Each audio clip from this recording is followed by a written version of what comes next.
Chapter 644. About an hour later, Genova and Irina brought Kibiyudo into the supernatural research department with a pained expression. There were obvious traces of crying on his face. Seeing this, no one came forward to ask what happened, and no one went to comfort Kibiyudo. They just looked at him quietly and chose to give him silent encouragement. As for what Genova and Irina talked about with Kibiyudo, no one in the room knew. Perhaps Riaz knew about it, but she seemed determined to leave Kibiyudo's affairs to Genova and Irina, as if she had steeled her heart to stay out of it. Of course, while no one knew what Genova and Irina said to Kibiyudo, Kibiyudo no longer attacked the sacred sword madly like before. He even returned to his usual self. After apologizing to Riaz, he stepped aside as if nothing had happened. However, Kibiyudo still told Riaz the truth about Hyodo Kazunari. In other words, the sacred gear is no longer in Hyodo Kazunari's body, and you took out the Red Dragon Emperor's boosted gear? After listening to Kibiyudo's report, Riaz looked at Noah in surprise. Then, where is that longness now? Noah did not answer. Instead, he used fact to prove his point.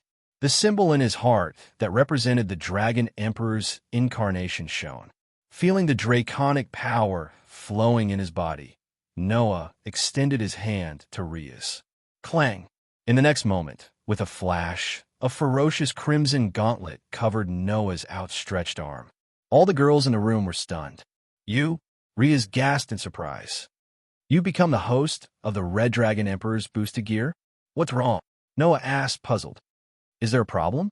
Including Riaz, Junai, Kitten, Aisha, Genova, Irina, Label, and even Kibiyudo were dumbfounded. What's wrong? There was no problem. However, this fact really made it difficult for him to express his current feelings. Noah was already a godslayer to begin with. Now, with the addition of the Red Dragon Emperor's boosted gear, who wouldn't feel their hearts churning? A combination of Campione and Longleness? She laughed bitterly. It's really like a joke. One had to know that the Longleness was said to be able to destroy gods and demons. The sacred gear, on the other hand, would only be possessed by humans. Under such circumstances, even an ordinary human who obtained the Longleness would have a chance to destroy the gods and demon kings, let alone an existence that had the ability to kill gods. Just like what Leah said, Noah's current existence was like a joke. At this time, another voice rang in Noah's heart. Really? Even I feel like your existence is like a joke. Suddenly hearing this voice, Noah almost jumped in fright. However, after regaining his senses, Noah's expression remained unchanged, but he was surprised in his heart. Drake, are you awake? The reason for this question was entirely because the consciousness that resided in Noah's soul was usually in a muddled state of deep sleep. Bio was like that, among other things. After all, although he was Noah's clone, in fact, even his soul had been devoured by Noah's soul, leaving only a consciousness that resided in Noah's soul. Once Noah provided magic, the consciousness that resided in Noah's soul would awaken, construct its own body with magic, and descend into the outside world to listen to the orders of Noah, the host that provided life. Therefore, rather than saying that the relationship between Noah and Bio was a main body and a clone, it was better to say that it was a simple beast tamer and a servant. However, without Noah, the beast tamer, to provide magic, Bio, as a servant, would not have a body, let alone a soul. Only a pure consciousness resided in Noah's soul. It was precisely because even his soul had been devoured by Noah's soul that Bio, who only had a consciousness left, could only fall into a state of deep sleep. He would only wake up when Noah called or under special circumstances. For example, when Drake, as the second pure consciousness, resided in Noah's soul, it stimulated the sleeping Bio, causing Bio to wake up. Therefore, without Noah's permission or such a special situation, as a consciousness that was purely residing in Noah's soul, Drake shouldn't be able to stay in a conscious state during normal times. This should also be considered a special circumstance, right? In Noah's heart, Drake's voice continued to sound. Perhaps it's because you used the power that originally belonged to me. Aside from being summoned by you, when you used the Red Dragon Emperor's boosted gear, I could also sense something in your soul and wake up. In other words, Drake would only wake up when Noah used the Red Dragon Emperor's boosted gear. Don't worry about me. Other than being summoned by you, I will only wake up when you use the Red Dragon Emperor's boosted gear. When you cancel the materialization of the Red Dragon Emperor's boosted gear, I will fall into a deep sleep again. Hearing this, Noah nodded in his heart and immediately canceled the materialization of the Red Dragon Emperor's boosted gear. He smiled at Riaz, who was opposite him. The God Slayer, Campione. Using the God Slayer, Longleness, sounds very suitable, doesn't it? It's more than suitable. I don't even know what words to use to describe it. Riaz continued to smile bitterly.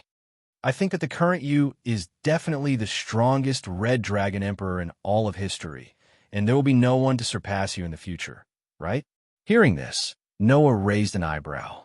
The strongest Red Dragon Emperor in history? Perhaps so. After all, even Varley, who had the Demon King's bloodline, was called the strongest White Dragon Emperor in history by Sashel, let alone Noah, who is a God Slayer. Since you have become the Red Dragon Emperor, then the White Dragon Emperor should have his eyes on you again, right? Riaz seemed to have thought of Varley and asked Noah, "What are you going to do, Wally?" Noah narrowed his eyes, and then he suddenly changed the topic. "Oh, right. When will the meeting between the three factions be held?" The meeting between the three factions? Riaz was stunned for a moment before she answered truthfully. "It will be held tomorrow. As for the location, it will be in Chariot King Academy." "It's in Chariot King Academy." Noah was surprised. "Why did you choose this place?" "The reason is simple. As the Demon King's sister and the center of Korkabor's incident, Kanna and I are both here. Even the governor of the fallen angels, Asashel, is here. So, we decided to hold the meeting here," Riaz said with a slight headache. "To be honest, I'm a little worried myself." Whatever Riaz was worried about, someone immediately said it for her. "Hey!" Irina raised her hand in trepidation. "What if the three factions break down during the meeting and start fighting here?" Everyone was silent. This was the problem that everyone was worried about. Just how confident are you in the relationship between the three major forces? While saying this, Noah recalled Asa Shur's words. "Don't worry, I'll be there for the meeting tomorrow." Hearing this, everyone was stunned. "Teacher, you'll be there too?" "That's right, Asashel asked me to do it. Maybe it's because he doesn't want the three factions to fight after the talks break down. That's why he needs me to be there, right?" Noah stood up and stretched. "So, don't worry, I'll do it if necessary." This was what they needed to worry about the most. Chapter 645. Since Noah mentioned the meeting between the three factions, Leah began to explain to her family members what needed to be done in the meeting undoubtedly, to prevent anyone from making mistakes. Especially Shiba Yudo, who had been staying by Hutu Kazunari's side, all this while to protect and observe Hutu Kazunari. He did not participate in Korkabor's incident, and there were many things that he did not know. Therefore, the necessary explanations were necessary. As Leah explained to Shiba Yudo about the meeting tomorrow, Noah, who was about to leave, was stopped by Genova. "Teacher, do you have anything to do next?" "I'm fine." Noah tilted his head. "What? Do you have something to say?" "Yes, I have a very important matter to discuss with you," Genova said in a serious tone. "So, can you come with me first?" "What is it? Is there anything interesting?" Beside them, Irina, who was bored by Leah's explanation, quickly joined them. "Then count me in too." "Does Irina want it too?" Genova was obviously stunned. After a moment of serious consideration, he nodded. "Just like me, Irina was banished by the church." "That's fine, I'll count Irina in." "Yay!" Irina cheered. "Well then, teacher." Genova turned around. "Please come with me." Then, Genova walked out of the room, and Irina quickly followed him. Seeing this, Noah followed curiously. What was it that could make Genova so serious? In the old school building, other than the supernatural research department, there were many other rooms and classrooms. With Genova leading the way, Noah and Irina came to one of the empty classrooms. Then Genova turned to face Noah and spoke with a serious expression on his face. "I say, teacher, do you want to have a child with me?" Noah's expression froze when he realized what Shigenova was planning to do with him. What did Genova say just now? If he did not hear wrongly, he seemed to want to invite Noah to have a child with him. Have a child, right? Am I right? Surely he didn't hear wrongly? Huh. Elena, who came in with him, was also stunned. When she came to her senses, she let out a cry of surprise. Huh. However, when Irina screamed, Genova quickly covered her mouth with his hand. Irina, don't be so loud. You'll be discovered. Woo woo woo woo. Elena, on the other hand, shook her head with all her might and struggled in a flurry. Her pretty face was completely red. The corner of Noah's mouth twitched when he saw Genova revealing such a serious expression and saying such words. Do you know what you're saying? What? Was it difficult to understand? Then I'll start from the beginning. Genova nodded and spoke to Noah with a serious expression that did not look like he said such unscrupulous words. I grew up in the headquarters of the church because I was born with the talent to use the holy sword. Therefore, since I was young, the people in the church have been teaching me how to use the sword and diligently learning combat skills for God and religion. When I was young, I was also instilled with the thought that I must fight for God. My dreams and goals were all related to God and faith. I became a sword saint purely for God and preached for Vatican City. I deeply believed in all of this and never doubted it.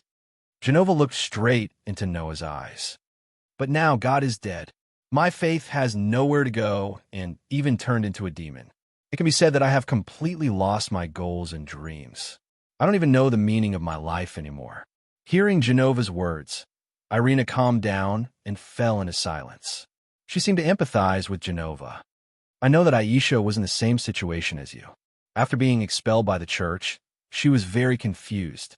She didn't even know where I came from and directly sought refuge with me. It was as if she had lost the meaning of her life. Noah took a deep breath and smiled bitterly. But what does that have to do with you wanting to have children? Of course it has something to do with it, Genova said without hesitation.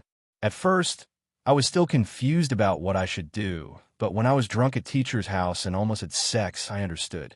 Genova said as Noah and Irina stared blankly at him. When I was still serving God, I gave up my consciousness as a woman. For my faith, for God, I offer my body, my soul, and my everything to God. But now, I'm a demon. I have the right to take back what I gave up and live as a woman.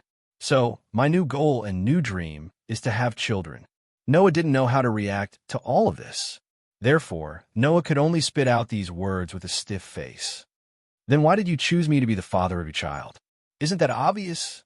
Genova had a strange look on his face. Since I'm going to have a child, of course I want it to be a strong and healthy child. You're the unprecedented God Slayer and the legendary Red Dragon Emperor. As the child's father, you're most suitable, aren't you? While saying this, Genova looked at Irina. Irina, you also want a strong and healthy child, right? You're asking me? Irina was a little confused. If I'm going to have a child, of course I want the child to be strong and healthy. But, see, even Irina thinks so, right? Genova seemed to be emboldened as he raised his head and puffed out his chest. Then, Elena, come and have a child with me. Elena exclaimed once again. I want one too. Isn't that obvious? Genova patted Irina's shoulder. Just like me, Irina once swore to dedicate everything to the Lord. Now, she has reincarnated into a demon just like me. Then, you should also be like me. Release everything of the woman you once abandoned and fulfill the responsibilities of a woman, right? Is that so? The naive Irina was even more confused. I see. I also have to fulfill my responsibilities as a woman. Don't agree. Noah finally couldn't help but say. Don't you know how much your thoughts are worth ridiculing? Unfortunately, Noah's words were automatically ignored by Genova.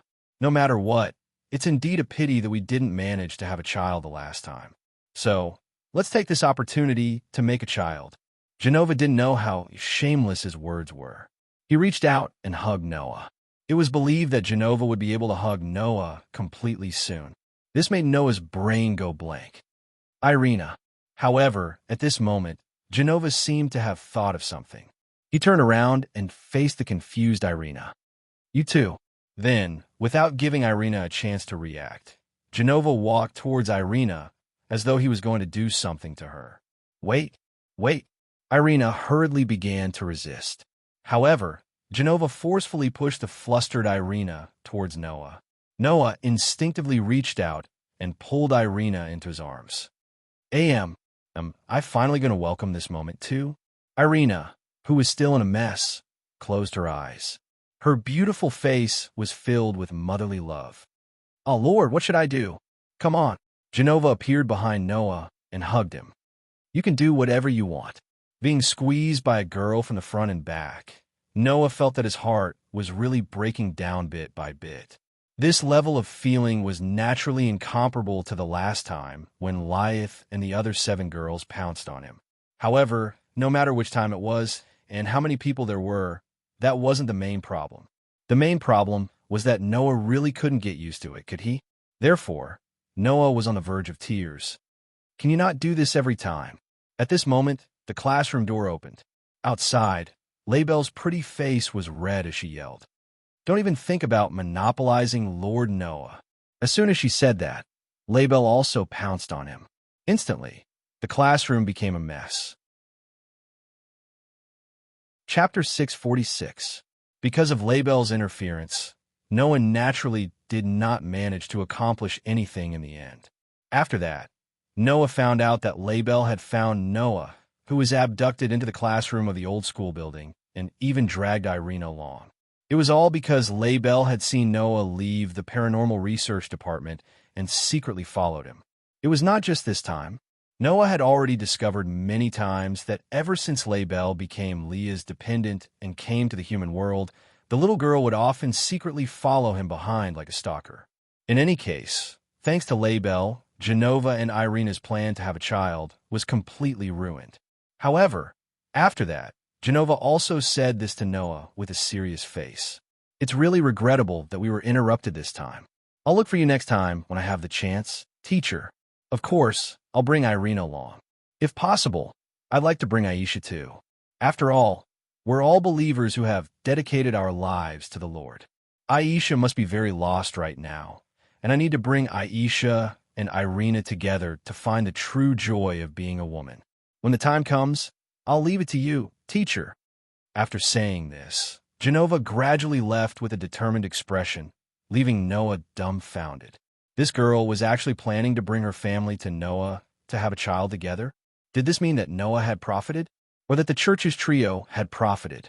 In any case, that day, Noah truly understood how terrifying Genova was. It was estimated that in the following period of time, Noah would have to work hard to protect his chastity. After all, no matter what, Noah would not really push Aisha, Genova, and Irina away just because of Genova's words. At least he had to be mentally prepared, right? Just like that, Noah welcomed the second day. Today was the day of the meeting between the 3 major factions. At the moment, the Jamanli's dependents led by Leah had already begun their preparations and met up with City's dependents led by Tsang not to discuss the arrangements for the meeting.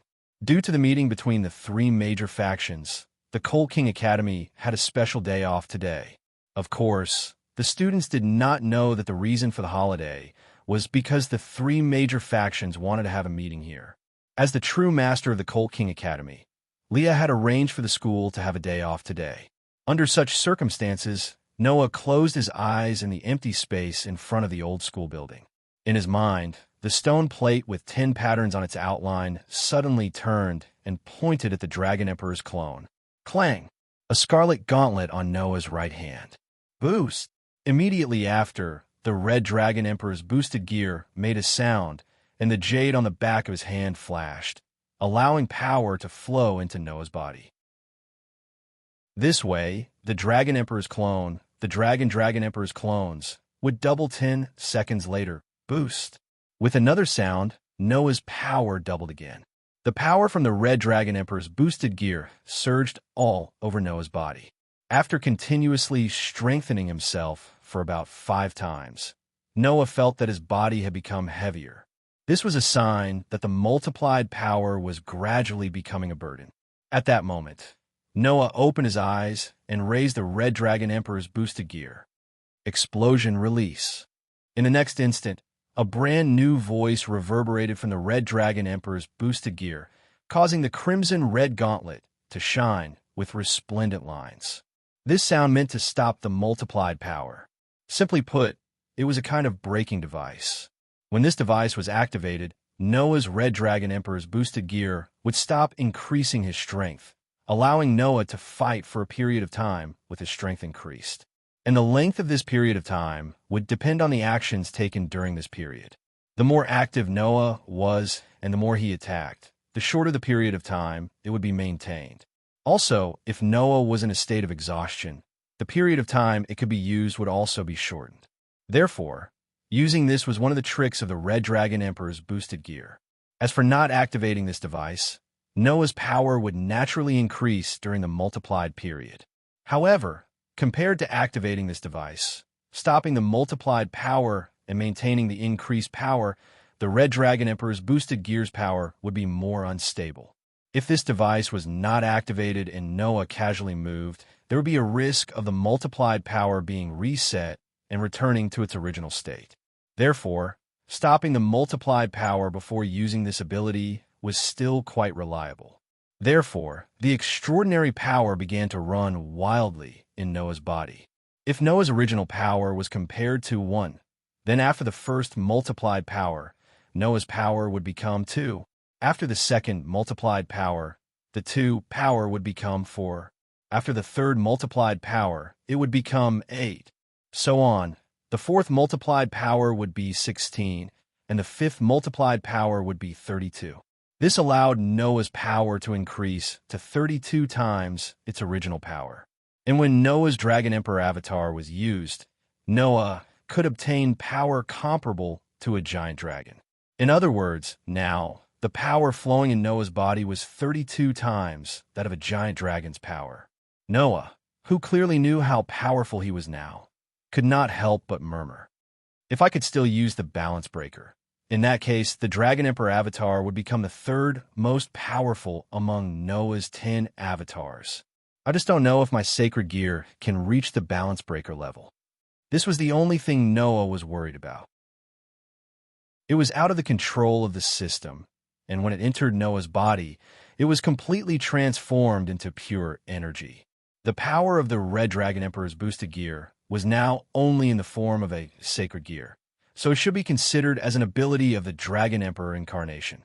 Therefore, strictly speaking, Noah's Red Dragon Emperor's boosted gear was no longer a proper sacred gear. I hope it works. Just as Noah was about to continue exploring the boosted gear's ability, the door of the old schoolhouse opened, and Lias led a group of family members out of the old schoolhouse. Noah, who exchanged glances with Lias, immediately understood and canceled the use of the Dragon Emperor avatar. Red Dragon Emperor's boosted gear automatically disappeared when the Dragon Emperor avatar was canceled. Then, Noah joined Liath's group and stood side by side with her. Together, they walked toward the schoolhouse with a group of Zamonli's family members. The entire Coal King Academy was covered by a thick layer of crystal-like barrier. Within the barrier, around the Coal King Academy, small teams formed by the three major factions, demons, angels, and fallen, were patrolling everywhere, filling the entire school with a solemn atmosphere. Walking in a corridor of the schoolhouse, Lias was explaining to Noah. This time, the meeting will be held in the schoolhouse's conference room. The representatives of the three factions will be present. The demons will be represented by the great demon king Lucifer. The angels will be represented by the highest-ranking Michael, and the fallen will be represented by the viceroy, Athaziel. Kangna, my family, and I will be attending the meeting. Also, you and the White Dragon Emperor's Wally will also be attending the meeting. Lucifer, Michael, and Athaziel. Noah sighed. In other words, the three most powerful rulers of the three factions are here? Yes. Lias nodded heavily. Originally, Lady Seraphil, who is also the current Leviathan and Kangna's elder sister, who is in charge of diplomacy, should be present as well. However, that lady is in an emotional state because Korkabor kidnapped Kangna and planned to kill her. If she were to come, I'm afraid that things will not end well. With such ominous words, the group finally arrived at the conference room. Leah's pushed the door open and exposed the situation inside. Chapter 647. What appeared in front of Noah and the others was a vast conference room. There was a table in the conference room, and it looked quite luxurious. There were only 3 seats next to it, and one could tell at a glance who they were for. And on the seats, 3 people had already sat down. The first was naturally the representative of the demons, the demon king Lucifer, Syzax, who had the same bright red hair as Elias. Then, the fallen angel governor, Asashel, who had changed out of his previous kimono and put on a rather decent robe. The last one was someone Noah had never seen before. It was a very handsome man, even more handsome than Kiba Yudo. He had a dignified appearance, a kind face, and a halo floating above his head. If the characteristics of the demons were their bat-like wings, and the fallen angels' characteristics were their pitch-black wings, then the halo floating above their heads was one of the characteristics of the angels. Then, there was no need to doubt who this person who sat on the same level as the demon king and the fallen angel governor was. The commander of the heavens, the leader of the angels, and the most powerful right-hand man of the God of the Bible, Michael. Like a Asashel, he had the highest position, 6 pairs of 12 wings, and was the superior of all the angels. He was also the angel with the highest position in the entire heavens. And in addition to the 3 supreme leaders of the 3 major forces, Syzax, Asashel, and Michael, there were several other people present. One was Gilifia, who was dressed as a maid and served beside Syzax. Another was Cana, who stood in the corner and entered as an observer, only bringing along Shinra and Jaheim. And another was Wally, who also stood in the corner but was the closest to Asashel. He had been staring at Noah with a smile on his face that came from the bottom of his heart. The scene was silent. An extremely solemn atmosphere filled the entire conference room.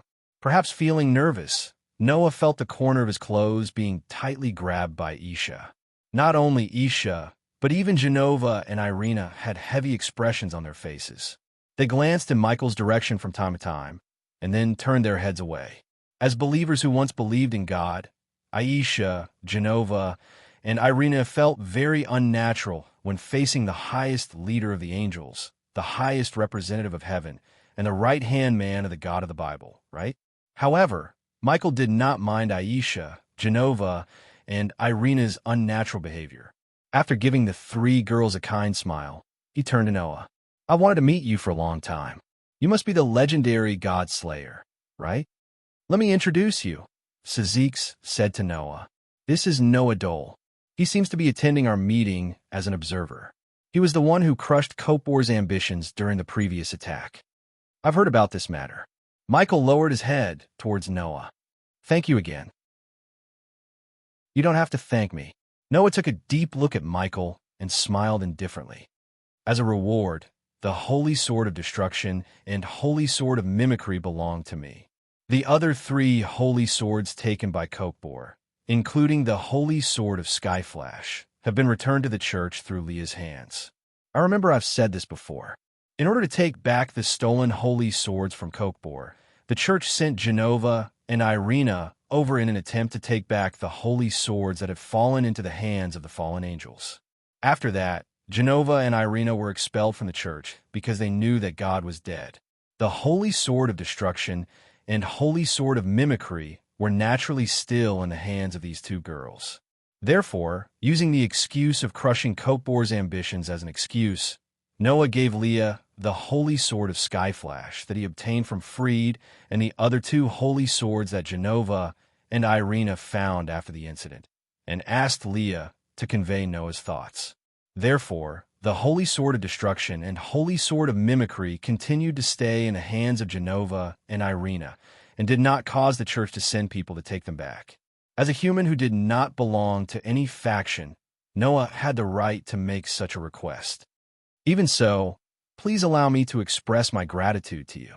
Michael's smile was still as peaceful as ever. It's all thanks to you that things didn't get to the worst point. No. Didn't we find a way to clean up the mess? Asashel said shamelessly. I've even sent the White Dragon Emperor out on my side. Asashal's words made the atmosphere in the meeting room drop to the freezing point once again. Doesn't this man know that the main purpose of today's three-party meeting is to hold the fallen angels accountable? I've already said before that Kokbor's actions were entirely his own initiative, and he can't represent the fallen angels. Asashal spread his hands helplessly. Now, we've already given Kokbor the punishment he deserves, so can we not continue talking about such meaningless matters? Meaningless matters? Sazix asked. Does the governor think that the fallen angels don't need to bear any responsibility for Kokbor's actions at all? Well, no matter what, it's our people who caused the mess. Naturally, I won't shirk all responsibility. Asashal waved his hand impatiently. If you're still worried, why don't we just conclude a peace treaty here? That one sentence made everyone present, except Noah, stand up in surprise. Noah did not find it strange at all, because he already knew that Asashal had such a plan in advance. However, for the others, it was really surprising that the governor of the fallen angels, Asashal, who was simply the leader of the bad guys, would actually make such a suggestion. Besides, was it peace? From ancient times until now, the three forces had been in a constant war. Even now, when they were in a state of truce, small-scale conflicts were still going on. They had even fought until the gods and demon kings were all dead, and the three forces had fallen to the point where they could only rely on humans to reproduce. Now that peace was suddenly proposed, and it was even proposed by the bad guy leader of the fallen angels, who wouldn't be surprised. However, after the surprise, Sazix and Michael looked at each other and smiled. It's really surprising. Michael expressed his thoughts directly. Although His Highness Sazix and I originally planned to propose a peace treaty to the fallen angels, we didn't expect you to propose it first. However, if this situation continues, there's really no need for it, Sazix said with a sigh. The gods and demon kings are already dead, and our three forces have reached a point where we can no longer continue to suffer losses because of the war. In order to allow the race to continue, the war should not break out again. That's right. Asashal's expression became serious. If a war breaks out again, this time, the three forces will definitely perish together. At this point, Asashal suddenly smiled and looked in Noah's direction. Therefore, I also invited the famous Godslayer to attend this meeting.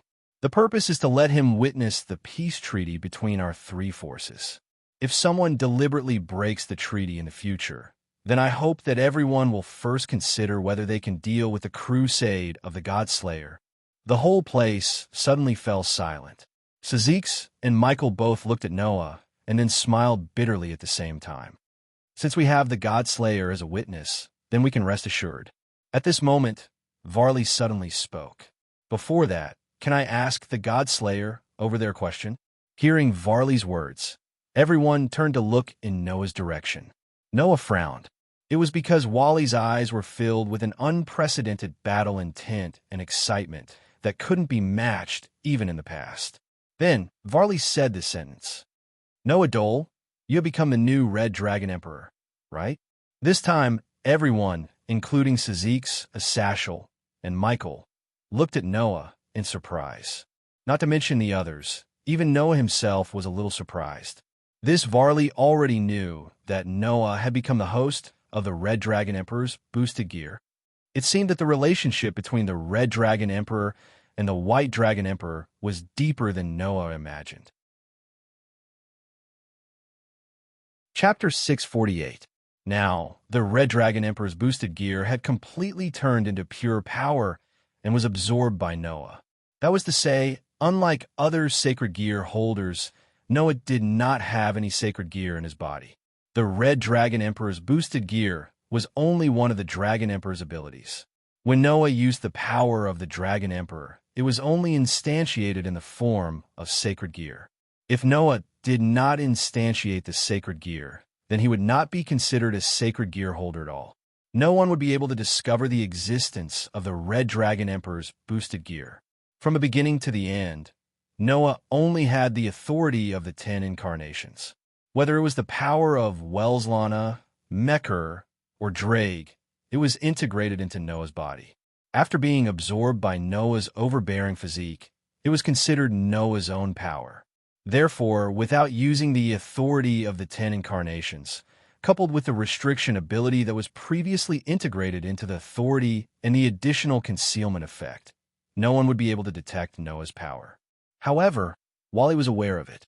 Undoubtedly, until yesterday, this matter was only known by Lilith and her family, wasn't it? Seeing Noah's somewhat surprised expression, Varley seemed to have gotten the answer, and his expression became more excited and happy. I'm also very surprised. As the White Dragon Emperor, I didn't notice the power of the Red Dragon Emperor, but the White Dragon in my body still felt the aura of the Red Dragon on you. That should be the aura left behind when you use the Red Dragon Emperor's boosted gear, right? Hearing this, Noah once again lamented the deep relationship between the Red Dragon Emperor and the White Dragon Emperor and nodded without hiding anything. You're right. The Red Dragon Emperor's boosted gear that was lodged in Hito Issei's body has been taken out by me. Now, the power of the Red Dragon Emperor is mine. After being acknowledged by Noah, everyone present had their own reactions. Song turned his head and looked at Lilith. After getting a nod from Lilith, he finally believed this fact. Sazax and Michael looked at each other in dismay. Only Athasiel, who was obviously smiling bitterly. Campione and Longinus? Should I say this is a joke? Or should a person who can kill a god be equipped with a weapon that can kill a god? As an expert who specialized in the study of sacred gear, no one understood what it meant better than Athasiel. As a Red Dragon Emperor, as well as a god slayer, Varley laughed, and his laughter was unusually happy. Originally, because the ordinary human named Hito Issei was the Red Dragon Emperor, I was very disappointed. Now, I'm very satisfied, extremely satisfied. As he said this, Varley stared at Noah with a burning gaze. You're probably the strongest Red Dragon Emperor in history, aren't you? Do you want to directly determine the winner of the fateful duel between the Red Dragon and the White Dragon? At the scene, Sazex, Michael, Lilith, and the others all frowned. Varley, Athasiel said directly, undoubtedly, you didn't care about the fateful duel between the Red Dragon Emperor and the White Dragon Emperor in the past, did you? Because, for me, as long as it's a powerhouse, even if it's not the Red Dragon Emperor, it doesn't matter to me. I'll go and find a winner. Varley made a statement that only a typical battle maniac would say. So, if the Red Dragon Emperor is a powerhouse that makes my blood boil, then of course it makes me excited, right? Varley. Athasiel's voice began to become serious, and he looked directly at Varley. Look at the situation clearly. Do you think we'll let the Red Dragon Emperor and the White Dragon Emperor duel here at this time? Is that so? You don't agree? Varley closed his eyes slightly, and then suddenly opened them. Then there's no other way. Let's end this meeting early. As soon as he finished speaking, the White Dragon Emperor's light wings, dividing, flashed behind Varley's back. Under the gaze of everyone present, the light wings behind Varley flapped, and he flew in the direction of the window. Bang! In the crisp sound, Varley directly crashed through the window of the meeting room and soared into the sky. Extremely dense mana burst out of his body as he came to a stop in mid-air. Balance breaker. A surge of light suddenly enveloped Varley's entire body. When the light dissipated, Varley's entire body was covered in thick, pure white full-body armor. Sazax, Michael, Lias, Song, and the others who finally reacted were all shocked. What was he trying to do? In the end, the ominous premonition still came true. Athasiel's face also darkened. He looked up and stared at Varley, who was hovering in midair, and said in a low voice, Varley, what are you trying to do? Nothing, Athasiel. Varley's voice came from under the helmet. Just a chaotic performance for all of you who are about to usher in peace. As soon as he said that, the mana that rose from Varley's body gathered into a huge magic circle in midair. In the magic circle, people covered in black robes slowly appeared, and they filled the entire sky of the Cult King Academy. What's wrong? What happened? Intruders? The demons, angels, and fallen angels patrolling Chariot King Academy all flew over when they noticed the commotion. But before that, Wally made his move. Buzz. The rich mana turned into bright rays of light. With Varley as the center, they were like lasers that pierced through space and shot in all directions. Poochie, poochie, poochie, poochie. The sound of laser beams piercing through human bodies could be heard all around. It was the sound of the surrounding demons, angels, and fallen angels being pierced by the magic lasers. Ah! Screams resounded through the sky. Immediately afterward, the black-robed men that appeared from the magic formation all flew around and shot magic power beams at the demons, angels, and fallen angels whose formation had been broken by Wally's attack, catching the people of the three forces off guard. In an instant, the demons, angels, and fallen angels suffered heavy losses.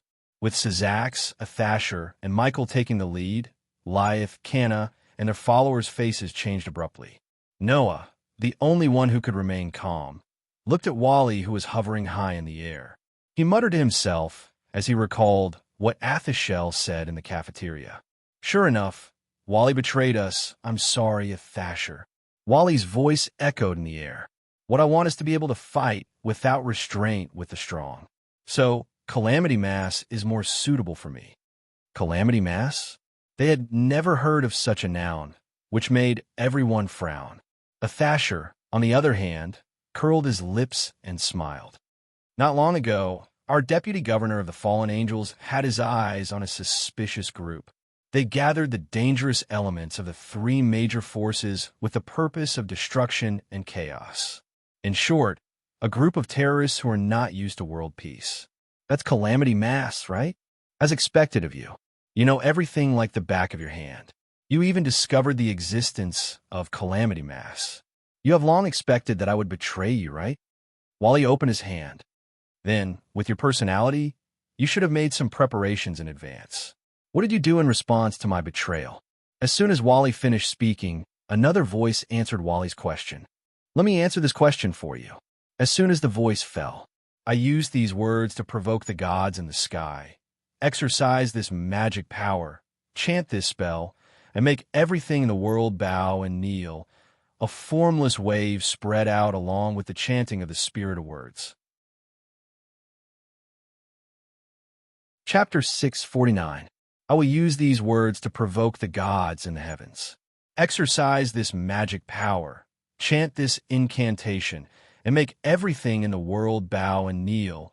When the words that could provoke the gods in the heavens reverberated in the space, an invisible wave formed by magic power spread out like ripples, covering the entire Horse King Academy.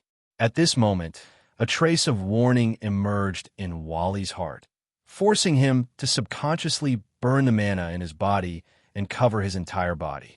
Immediately after, a sound that heavily struck the hearts of everyone present shook. Come down. In an instant, the invisible fluctuations that spread out shrouded the black-robed men who were attacking the surrounding demons, angels, and fallen angels like tarantulas, including Wally. Wally only felt that his body suddenly became incomparably heavy, and he couldn't help but sink down fiercely. But fortunately, Wally mobilized the magic power in his body and filled it all over his body, allowing Wally to bear the heavy burden. His body suddenly shook, and the invisible wave that shrouded his body dissipated. However, the black-robed people didn't have the ability to do so. Bang, bang, bang, bang. In a series of muffled sounds, the black-robed people all seemed to be pulled down from midair, and one after another heavily smashed on the ground, stirring up bursts of smoke and waves of screams. These black-robed people weren't demons, angels, or fallen angels, but a group of mages. Even if they could use magic, mages were still humans in terms of their bodies. So, after falling from such a high altitude, the group of mages were all lying on the ground wailing, and some even spat out blood wildly, unable to get up again. In other words, the only one who survived was Wally. Sure enough, there's no way to make the legendary White Dragon Emperor bow down just by relying on the words of the priest incarnation. Saying such a sentence, Noah had unknowingly walked out of the conference room and came to the first floor of the school building. He slowly walked out of the door and looked at Wally. Now, Do you know what a satchel has prepared for your betrayal? Hearing this, Wally, whose whole body was burning with magic, smiled. If that so-called preparation is for you to stop me, then I'm more than happy to do so. It's just that compared to a satchel, Wally, the terrorist group you joined, doesn't seem to have a good brain. Noah said as he looked around at the mages lying on the ground, wailing in pain. These mages should all have the power to rival mid-level demons, but we have the Demon King, the Archangel, and the Governor of the Fallen Angels. Don't tell me that the so-called group of disasters thinks that as long as you and these mages are here, they could take down the leaders of the three forces? Even I don't think I can do it alone. Wally ignored all the other mages and raised his hand. Therefore, we have also prepared opponents for you. After saying that, the huge magic array in the air above Varley flashed with a dazzling light that was even more intense than before. There, three figures appeared and slowly descended from the sky, stopping beside Varley. Seeing the three people, Syzax and Gilifia, who were still in the meeting room of the school dormitory, narrowed their eyes. Even Lyeth and Canna were shocked. Seeing this, Noah frowned. It seemed that these three people's origins were not ordinary. No, it was not just their origins. Noah also felt a very powerful aura from these three people. Almost all of them were not inferior to the highest level demons. Under such circumstances, a woman in a revealing outfit spoke up. "Hey, Wally, that's the rumored God Slayer, right?" "Oh." A man with a cold face looked at Noah. "He's the God Slayer? He claims to be able to kill gods." The remaining man, who looked like a warrior, also spoke. "Wally, you don't really believe it, do you? It's up to me to judge whether I should believe it or not." Wally's voice was flat, as if the people around him were just background characters. "You just need to do what you want to do." Hearing this, the woman in revealing clothes smiled viciously. "I am the real Demon King, the descendant of Leviathan Cadelia Leviathan." The man in the plush coat with a cold face spoke next. "I am the real Demon King, the descendant of Beelzebub Kruba Beelzebub." Following closely behind, the warrior-like man also made a loud declaration. "I am the real Demon King, the descendant of Asmodeus Cruzley Asmodeus." Finally, Wally's emotionless voice rang out. "I am the real Demon King, the descendant of Lucifer Wally Lucifer." The four descendants of the old Demon King stood side by side in the air, their bodies burning with terrifying magical power. "Come, it's time to bring chaos and destruction to this world." As soon as the words were spoken, Cadelia, Shruba, and Cruzelii immediately crouched down and shot toward the school dormitory as they spoke in unison. "Despicable, fake Demon King, accept the punishment of the real Demon King." Seeing the three descendants of the old Demon King charging toward them, Lias, Sangna, and the others' faces tensed up. On the other hand, Syzax, Asashel, and Michael calmly reached out with their hands. In their hands, rich energy waves slowly took effect. A shining barrier covered the entire school dormitory. Cadelia, Karuba, and Cruzley's bodies burned with surging magical power as they crashed into it. Boom! A deafening sound and an indescribable tremor came from the school dormitory. However, Noah merely took a glance in that direction and stopped observing them. There was no other reason. Noah did not think that the descendants of the Demon King could do anything to the real Demon King, the leader of the angels and the governor of the fallen angels. So, ignoring the commotion over there, Noah looked straight at the only one left, Wally. The descendants of the four old Demon Kings. The other three have gone to attack the leaders of the three forces. They should be thinking of seizing power, a coup, or even changing the world. Aren't you coming with them? Didn't I say so? Wally spat out. I'm only interested in fighting the strong. As Wally's last word fell, his figure disappeared like a ghost. Whoosh! Noah could clearly see a white, meteor-like trajectory suddenly appear in the air. It swept through the air at an extremely fast speed and shot towards him. At that moment, Noah canceled his priest form and used Dragon Emperor instead. All evildoers, be afraid of my power. Now I will have the majesty of 10 mountains, the power of 100 rivers, and the strength of 1,000 dragons.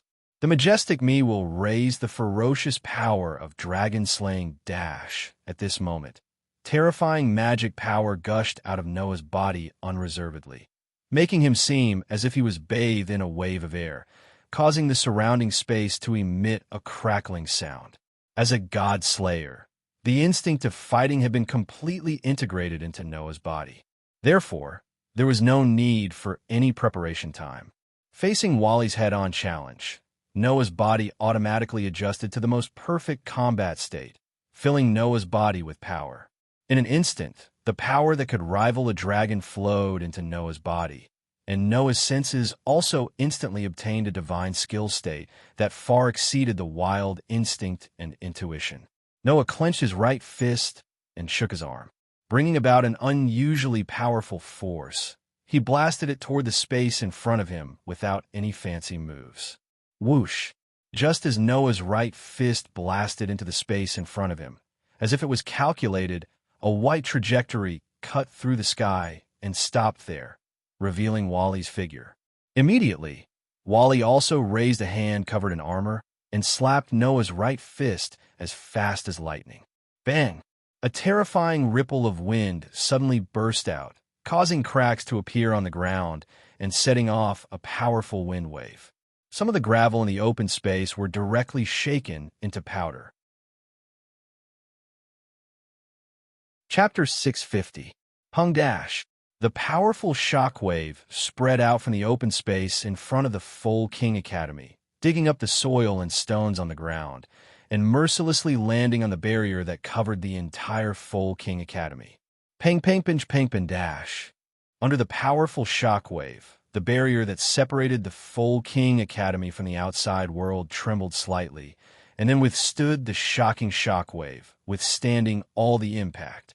The barrier that covered the full King Academy was jointly opened by the demons, angels, and fallen angels. Therefore, this level of impact was still bearable. If it wasn't for this barrier, the environment around the full King Academy would have been completely changed today. In the midst of the shockwave, Wally, who was covered in pure white armor, let out a muffled groan. The light wings on his back flapped, and his figure quickly retreated. Hung Dash. At the same time, the armor on Wally's right hand directly exploded, and the skin on it cracked open, and blood seeped out. In the blink of an eye, Wally's hand was dyed red. Even Wally couldn't help but change his expression. He actually shattered the armor with one hit. Just when Varley was surprised by this, the dividing wings of the White Dragon Emperor began to flicker behind Varley, and a voice drilled into Varley's ears. Wally, be careful. The Red Dragon Emperor should have the Dragon Kill ability that can cause great damage to dragons. If you're not careful, you won't be able to avoid serious injuries. Wally's expression calmed down, and with a flash of light in his hand, he was once again covered in pure white armor. Then try to use magic power to attack. Wally raised his hand, and a dense light appeared on his hand. It turned into a bolt of lightning and violently shot towards Noah in front of him. However, before that, Noah relied on his senses that far surpassed his wild instincts and intuition, and as if he could predict the future, he tapped the tip of his foot and quickly retreated. Hung Dash. The magic power bolt landed where Noah was a second ago, and the ground there exploded. Wally's attack missed, but he still raised both his hands. Dense magic power surged in his palms and turned into balls of lightning. With a flash of light, they constantly flew out and flashed towards Noah from all directions. Facing the overwhelming magic power bolts, Noah narrowed his eyes, and his body tensed up. The magic power in his body instantly skyrocketed. A layer of resplendent, crystal-like light screen that looked like scales flashed out from Noah's body. It was densely packed and overlapped with each other. In just a short moment, it had completely covered Noah's body. Boom, boom, boom, boom, boom. Numerous magic power bolts fiercely bombarded the air scales around Noah's body, and as if causing a chain explosion, the dense fire was like a whistling flood, diffusing from Noah's body and covering Noah in it. However, not long after, Noah, who seemed to be composed of gas, violently retreated from the fire and was once again exposed to the air. You want to use long-range attacks? Without stopping his body, Noah allowed his body to violently retreat. He looked at Wally, who once again raised his hands in front of him and the corner of his mouth raised. Although the Dragon Emperor incarnation doesn't have the ability to use long-range attacks, it doesn't mean that I don't have them.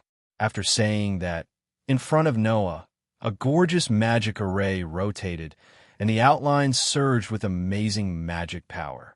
With a vibration, it condensed into a huge beam of light and violently shot out from the center of the magic array. It cut through the air and rapidly shot towards Wally in the distance like lightning. Magic. Facing the huge beam of light, Wally stretched out his palm, and a flame-like magic power gushed out, causing a blue jade to flash on the armor on Wally's outstretched arm. The next moment, the huge beam of magic power directly fell on Wally's hand. However, before the beam of magic power took effect, the jade in Wally's hand flashed with light, and a voice sounded. Divide. An invisible wave passed from Wally's palm to the huge beam of light, and the huge beam of magic power that fell on Wally's hand suddenly became sluggish. Its volume suddenly decreased by half, and even the magic power contained in it was reduced by half. Wally's White Dragon Emperor's light wings, diving divide, could reduce the power of the target it touched by half. It was not only effective on people, but also on the attack itself. In addition, Wally was still in the balance breaker state and could use the ability to reduce power by half at any time. As long as Wally was willing, he could use the ability to reduce power by half a dozen times in a short second and weaken the beam of magic power to the point of self-collapse. Of course, the balance breaker state also had a time limit. In the balance breaker state, the more Wally used the ability to reduce power by half, the shorter the duration of the balance breaker state would be. However, Wally didn't need to worry about this problem at all. Every sacred gear had a balance breaker state. Every balance breaker also had a time limit. However, the stronger the user was, the higher the proficiency of the balance breaker state, and the longer the balance breaker state could be maintained. As a descendant of the Demon King, Wally's magic power was very powerful. Under such circumstances, Wally's balance breaker state could be maintained for a whole month. Even if the continuous use of the ability was reduced by half, the balance breaker state could still be maintained for at least a day, so there was no need to worry about this problem at all. Unfortunately, Wally's opponent was even worse. Boost! At the same time, when Wally used the ability to reduce power by half, a voice sounded in the distance. Suddenly, the magic light beam that had been weakened by half suddenly expanded and recovered to its original power. Wally's expression changed, and he suddenly raised his head and looked at the opposite side. There, Noah also stretched out a hand and placed it on a magic circle that was emitting the magic light beam. On Noah's hand, a scarlet ferocious gauntlet appeared there, and the jade on the back of his hand was still flashing. Impressively, it was the Red Dragon Emperor's boosted gear. Boom! In the next moment, the magic light beam directly exploded, setting off a violent wave of fire that shook the surroundings and also covered Wally's body in it. Looking at the expanding wave of fire, Noah's expression was as calm as ever. It's just a simple attack by processing magic power into a cannonball. Wally, if you pretend to be dead like this, then you're not qualified to be the descendant of one of the 4 Demon Kings. As soon as Noah's words fell, the spreading wave of fire trembled violently. Immediately, an extremely surging demonic energy slowly radiated from it. It was like a wave that wanted to destroy the sea of fire.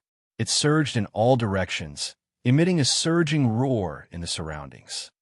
Of course, the battle has just begun, and I haven't enjoyed enough. As the magic power roared, a voice also spread in the sea of fire. The voice was full of joy and battle intent. Boom! When the voice full of joy and battle intent fell, the sea of fire that swept the space suddenly condensed, and with a loud bang, it directly scattered in all directions. The waves of fire surged and spread out from the center of the self-study garden, bombarding the surrounding enchantment, causing it to become shaky. When the spreading waves of fire came in front of Noah, they were blocked by the light, curtain-like air scales, and separated to two sides. Noah, on the other hand, had already shifted his gaze to the spot where the wave of fire exploded. There, a figure full of magic power flames was suspended in the void and appeared in front of Noah's eyes. When Wally reappeared, the pure white armor on his body was already covered by a thick layer of light curtain. Obviously, at the critical moment, Wally turned his magic power into a defensive nature so that he could resist the impact of the magic light beam. Chapter 651. In the scorching sea of fire, Wally floated in the air by relying on the diving, dividing wings of White Dragon Emperor behind him. He raised his head that was covered by a pure white dragon head helmet and stared at the ferocious crimson-red gauntlet on Noah's hand. He let out a joyful laugh. Have you finally used the Red Dragon Emperor's boosted gear? On the White Dragon Emperor's diving, dividing wings behind Wally, a faint blue light flashed out and a sound was heard. It's been a long time, Drake. At the same time as the deep voice sounded, an equally deep voice also came from Noah's boosted gear. It's indeed been a long time. Arubian, I knew you would still come to me. Because Noah used the boosted gear, Drake's consciousness in Noah's soul also awakened. It was because he felt Drake's consciousness awakening that the white dragon named Arubian made a sound. However, when he heard Drake's voice, Arubian suddenly fell silent for a moment. Then he said in surprise, "It feels like you're different from before, Drake. Is it my illusion?" "No, I've changed a lot." Drake's voice kept echoing from the Red Dragon Emperor's boosted gear Jade. "But you're the same. You actually chose the descendant of the Demon King as your host. It's really not funny. With his bloodline and talent, he should be able to easily surpass your previous hosts, right? Choosing a host is a function of the system. We can't choose a host ourselves. This time is really a coincidence, but I'm very surprised that I'm a descendant of the Demon King." Arubian's voice was still deep. "However, I thought that with Varley as my host, I wouldn't lose to you this time. In the end, isn't your host more cheating than the descendant of the Demon King? Just like what you said, even I am surprised. However, my previous host was just an ordinary human. Who would have thought that he would suddenly become like this?" The crimson value on the gauntlet flashed in agreement with Drake's every word. "So, I'll tell you the truth, Arubian, let your host run away quickly. You can't win against my partner." Drake said this sentence quite matter-of-factly. Unlike when he first resided in Noah's soul, he didn't know much about Noah. Now, Drake really understood how strong Noah was. Even his existence was so cheating. In addition, Noah hadn't used the rest of his clones yet. When he was in a bad situation, he could summon Drake and even Bio, who was not weaker than Drake. With Varley's current strength, it was impossible to win against Noah. Drake had such confidence. Hearing Drake's voice clearly, Arubian didn't have time to say anything, and Varley suddenly laughed out loud. "Whether I can't win or not, you'll know after seeing my full strength." Hearing this, Arubian was a little surprised. "Varley, are you going to use that?" Varley didn't answer Arubian's words. Instead, he shook the light wings on his back and raised one hand high above his head. Clank! At this moment, all the precious gems on Wally's armor shone with dazzling rainbow-colored radiance, bathing Wally in intense light. At the same time, the dragon power on Varley's body crazily increased. Seeing this, Noah, who had been silent all this while, gradually narrowed his eyes. Varley's aura, impressively, had far exceeded the level of the so-called Demon King, reaching the level of the God Slayer that Noah knew. Under such circumstances, Varley chanted in a deep voice. I awaken just as Varley chanted in a low voice, as if to cater, the gems on Varley's body didn't belong to Varley, and it was full of ominous voices. Are you going to turn into ashes? Has he turned into ashes? It was like a curse, filled with resentment and loathing. Varley didn't care. Under the echo of the voice, full of resentment and hatred, he continued to chant an ominous spell. The second sky dragon deprived of everything. The dream is about to end. The illusion is about to begin. The body envies the infinite. The heart seeks dreams all. That's right. Give up everything you have. I, the overbearing white dragon, invite you to enter the limit of stainless. When the last spell fell, a large amount of strong light soared from Varley's body. Juggernaut Drive. A violent aura burst out from Wally's body and swept in all directions, extinguishing the sea of fire and scraping away the soil. It was no longer the aura of Varley's magic power, but the aura of a dragon. In the aura, Varley's aura crazily expanded. When it stopped, the fluctuation of power had reached a point where Noah couldn't help but be serious. It was not weaker than the power of veteran god slayers like Warban and Luo Hao. It's a bit troublesome, partner. Draeger's voice also began to become serious. That Varley can use Juggernaut Drive. You have to be careful. If you don't use your full strength, you will die. Noah didn't doubt the authenticity of Draeger's words at all. He looked forward and directly asked, "What's Juggernaut Drive?" Only people like us, who have magical creatures sealed in the sacred gear, can use an ability that is even more powerful than the Balance Breaker, Draeg said in a deep voice. Once the Juggernaut Drive is used, the restrictions of the sacred gear can be removed, allowing the holder to have the power of the monster sealed inside the sacred gear before it died. In other words, Wally now has the power of a sky dragon at his peak, which is even more powerful than the gods and demon kings. Even if you don't deal with it seriously, you will definitely die. Hearing this, Noah couldn't help but be speechless. A sky dragon at his peak could be ranked in the top 10 of this world. In the face of such power, it was no wonder that Noah felt that Varley had reached the strength of Warban and Luo Hao. There's actually such a level of power? That's not a power that can be used casually. It's very risky, Draeger said. In this state, the holder of the sacred gear is very likely to be unable to control his mind, causing him to go berserk and even have his life sucked away. It will only stop when the host dies. There's no doubt that it's a cursed power. Just as Draeger finished speaking, Varley's voice sounded. That's under normal circumstances. I'm different. Saying such a sentence, in front of them, in the dazzling light, Varley's figure gradually appeared. His whole body was still covered in pure white armor, but his size had almost doubled. Moreover, that pure white armor had become a lot more ferocious, like a dragon, making people's hair stand on end. Thanks to the bloodline of the Demon King, my magic power is very strong. By consuming a lot of magic power, I can freely use Juggernaut Drive for a short period of time. The time is only a few minutes, but it's enough. So let's begin. After saying that, the light wings on Varley's back flapped fiercely, and his body shot out like a ray of light, appearing above Noah's head. Behind him, the pair of light wings actually twisted in an instant, as if they had turned into sharp spears. With the violent energy of a fierce beast, they enveloped Noah's whole body like raindrops. Noah's gaze was slightly cold. The magic power in his body surged out, and the air scales were open to the maximum power. Ding, ding, ding, ding. Immediately, the sound of continuous collisions rang out from the air scales around Noah's body.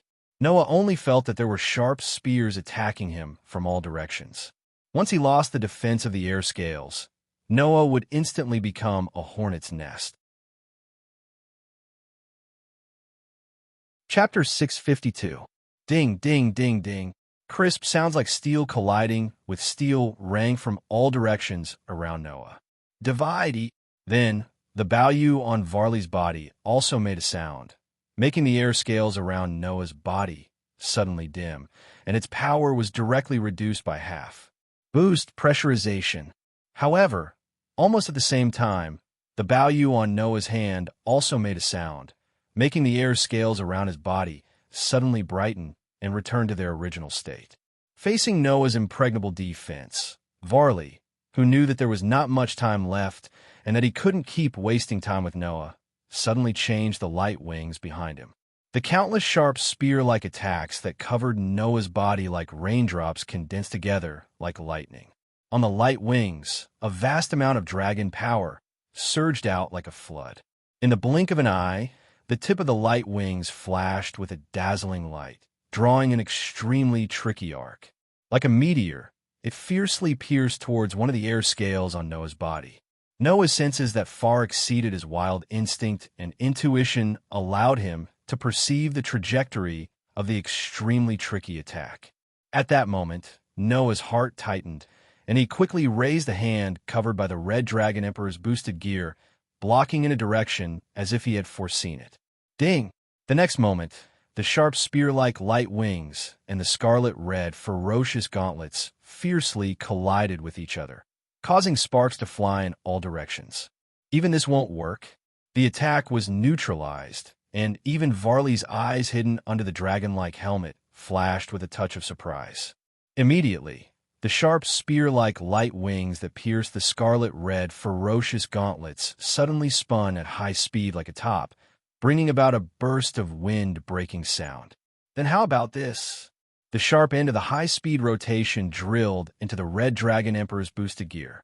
Immediately after, it twisted in a strange manner, and a terrifying force erupted from it.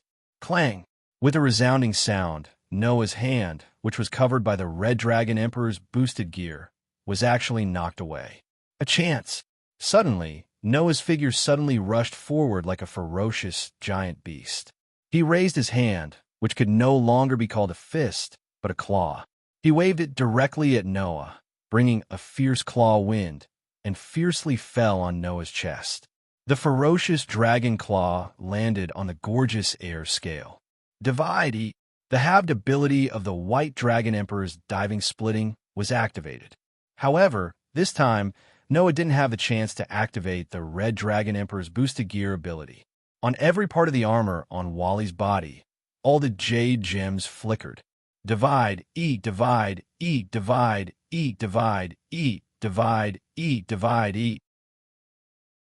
Without the slightest pause, Wally launched the dividing wings of the White Dragon Emperor, more than 10 times in a short span of 1 second. Poochie! Wally's ferocious dragon claw directly tore apart the air scale around Noah's body. Seeing this, even Noah's expression changed. Almost under the control of his instinct, which far exceeded his wild nature and intuition, he raised the Red Dragon Emperor's boosted gear in front of him. Clang! The ferocious dragon claw suddenly fell heavily on the Red Dragon Emperor's boosted gear, causing a crisp sound, and at the same time, it also aroused a powerful impact. Noah felt as if his arm had been hit hard by something heavy. A powerful force hit his body, causing him to involuntarily take a step back. Looking at the unyielding Wally who continued to pounce on him, Noah's eyes flashed with a touch of sharpness. Immediately, his feet fiercely stomped on the ground, and the violent magic in his body suddenly poured into the ground. Boom! In the muffled sound of an explosion, the whole ground suddenly burst open. Boom! A burst of terrifying magic, like magma erupting from a volcano, suddenly rushed out from the ground. Like a surging wave, it bombarded Wally's body. Boom! The powerful impact composed of pure magic directly sent Wally, who was pouncing on Noah like a violent dragon, flying backward. At this moment, in front of Noah, a gorgeous magic array also rotated. Like a huge cannon muzzle, it was filled with oppressive magic, turning into a huge magic light beam. It rubbed against the air, causing a sharp sound of explosion, and fiercely fell on Wally, who was flying backward. Boom, boom, boom, boom, boom. Suddenly, along with the sound of explosions, a burst of dense flames also exploded from Wally's body, setting off an overwhelming wave of fire. Under the bombardment of one magic beam after another, Varley cut a sorry figure. After using the Juggernaut Drive, the defense of Wally's armor was no less than Noah's air scale. Therefore, the pure magic light beam did not cause much damage to Wally. However, the magic light beam that fell on Wally's body had the dragon-slaying effect of Noah's Dragon Emperor incarnation. Varley couldn't ignore the fact that it contained a powerful destructive effect against dragon-type creatures.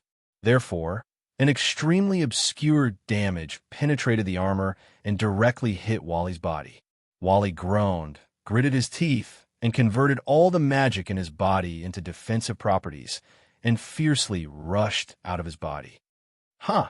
With a loud roar, a surge of mana surged out of Wally's body and blasted into the surrounding airwaves, forcibly dispersing the incoming beams of mana and intense flames. TSK. Wally was speechless. Even the Juggernaut Drive can't defeat him. Wally, the power of that God Slayer is definitely comparable to those guys in the top 10. Your previous evaluation of him was too low. Arubian also spoke. Now, you have consumed more than half of your magic power. If you continue to be in a stalemate when your magic power is exhausted, your life will be in danger, and you'll even lose your mind. There is not much time left. Wally naturally understood Arubian's meaning. Originally, Wally was using his powerful magic to replace the consumption of his life to perform the Juggernaut Drive for a short period of time. Once Wally's magic power was exhausted, the side effects of the Juggernaut Drive would definitely make Wally suffer. In that case, let's decide the outcome with one move. Wally made up his mind, soared into the sky, and arrived in the air above Chariot King Academy. On Wally's back, the faint blue light wings fully unfolded, shaking a wave of ripples. White Dragon Emperor's domain, half dimension. Waves of fluctuations reverberated from the fully unfolded light wings behind Wally, spreading in all directions. Buzz, buzz, buzz, buzz. Wherever the ripple-like fluctuations passed, the space actually trembled and began to distort. The white guy is going all out. On the ground, Drake's voice directly sounded in Noah's mind. Partner, that technique is capable of having the size of all targets within a certain range, including space itself. I reckon that it's that guy's final and strongest attack. So, you've already won. Don't you want to consider using your other incarnations? No need, Drake. Now is the time to use that move. Looking at Wally in the air, Noah's eyes flickered. Drake, are you okay? If you're right, Drake said cheerfully. Come and try your balance breaker. Chapter 653. Every sacred gear had its own balance breaker. However, in order to reach the balance breaker state, the sacred gear owner's emotions and desires had to be strong enough to reverse the flow of the world. Otherwise, no matter how strong they were, they would not be able to reach the balance breaker state. Ever since he was young, Noah had been forcing himself to stay calm in order not to let the overly massive magic power go berserk. Although his emotions couldn't be said to be unaffected, they were so strong that they could reverse the flow of the world. That was something that had never happened until now. Then, how could Noah reach the balance breaker state? At this point, Noah had an idea. Since the condition to reach the balance breaker state was that one's emotions and desires had to be strong enough to reverse the flow of the world, then if he skipped the steps of emotions and desires and directly reversed the flow of the world for himself, would he be able to reach the balance breaker state? If this idea was known by others, they would definitely laugh their heads off. Let's not talk about whether it would work or not. Even if it did work, how would he reverse the flow of the world for himself? Could it be that the world should revolve for a single person? That was simply a joke. However, when it came to Noah, it was not a joke. Gaia and Aleia had once said that the world would not refuse Noah's request. Thus, if Noah requested the world to reverse the flow of the world for him, it was completely possible. This way, Noah would most likely reach the balance breaker state. Now, it was time to test this possibility. Noah raised the Red Dragon Emperor's boosted gear high above his head, his eyes shining with an unprecedented brilliance. Please turn once for my sake. Noah's voice was like an echo, reverberating in the sky above Chariot King Academy. It reverberated through the buildings, past the demons, angels, and fallen angels. It reverberated through the barrier that covered Chariot King Academy and even penetrated the barrier, reverberating between heaven and earth. Ding! At this moment, a strange bell-like sound that only Noah could hear entered his heart. Clank! At this moment, in Noah's hand, the Red Dragon Emperor's boosted gear glowed with a dazzling light. Then D-Leg shouted, "Success!" Even without Drake's reminder, Noah could clearly feel it. Noah could feel a powerful force seeping out of the Red Dragon Emperor's boosted gear, directly affecting his own body. Without hesitation, Noah poured all the mana in his body into the Red Dragon Emperor's boosted gear. Balance breaker. In Noah's hand, the Red Dragon Emperor's boosted gear disintegrated into pieces and covered Noah's body. At the same time, the air scales around Noah's body shook and merged into the pieces. In midair, Wally's heart tightened. What happened? This is troublesome. Wally, Arubian said in a deep voice.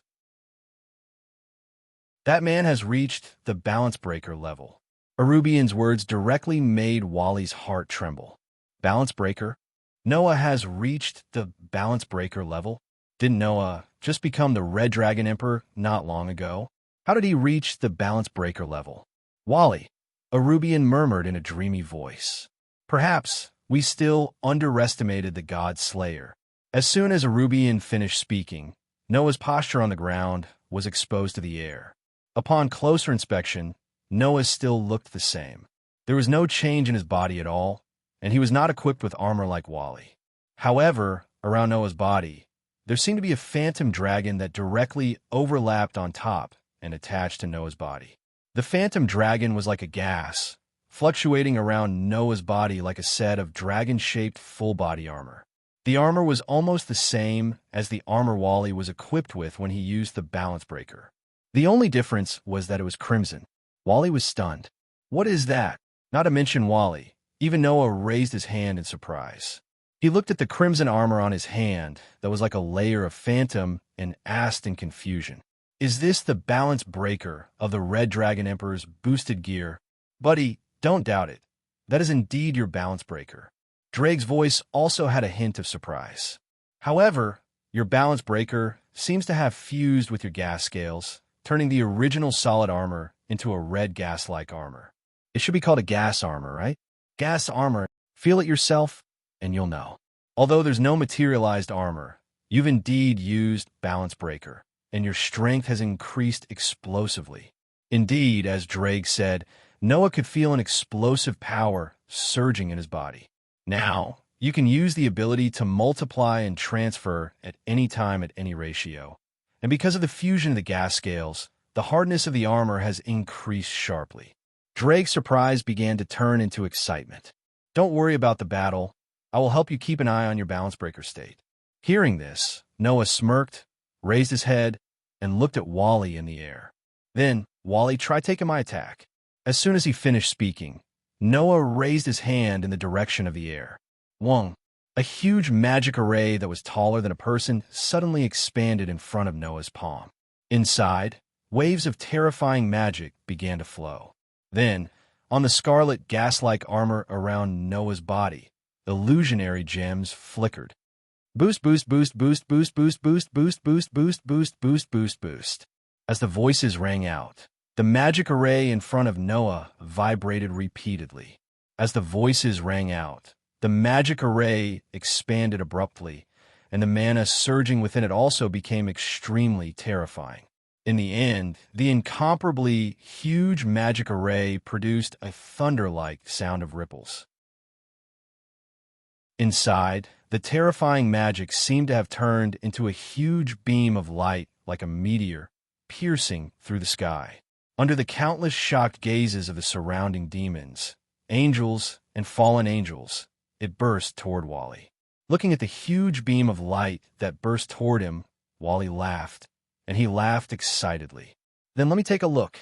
Along with Wally's loud laughter, the void around the huge beam of light seemed to have completely solidified at this moment. In the next second, the solidification between heaven and earth was suddenly broken, and the surrounding space also rapidly squirmed at this moment, vibrating circles of ripples that swept across the entire surrounding space. Wong, wong, wong, wong. As the circles of ripples swept across the space violently shook like a lake and began to distort. Gotcha! Under the situation where half of its volume was exploited, the space itself had already directly cracked under the bone-chilling sound.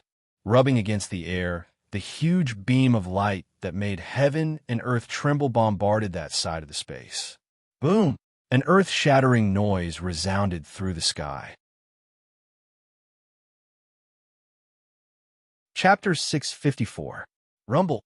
Like meteorites colliding with each other in the universe, an earth-shattering sound reverberated. Rumble. The entire Chariot King Academy trembled slightly at this moment. Kacha! On the ground, huge fissures spread out like a spiderweb. Bang! The sturdy buildings quickly collapsed under the loud sound waves. Boom! Ripples filled with the force of the collision rapidly spread out from the point of impact.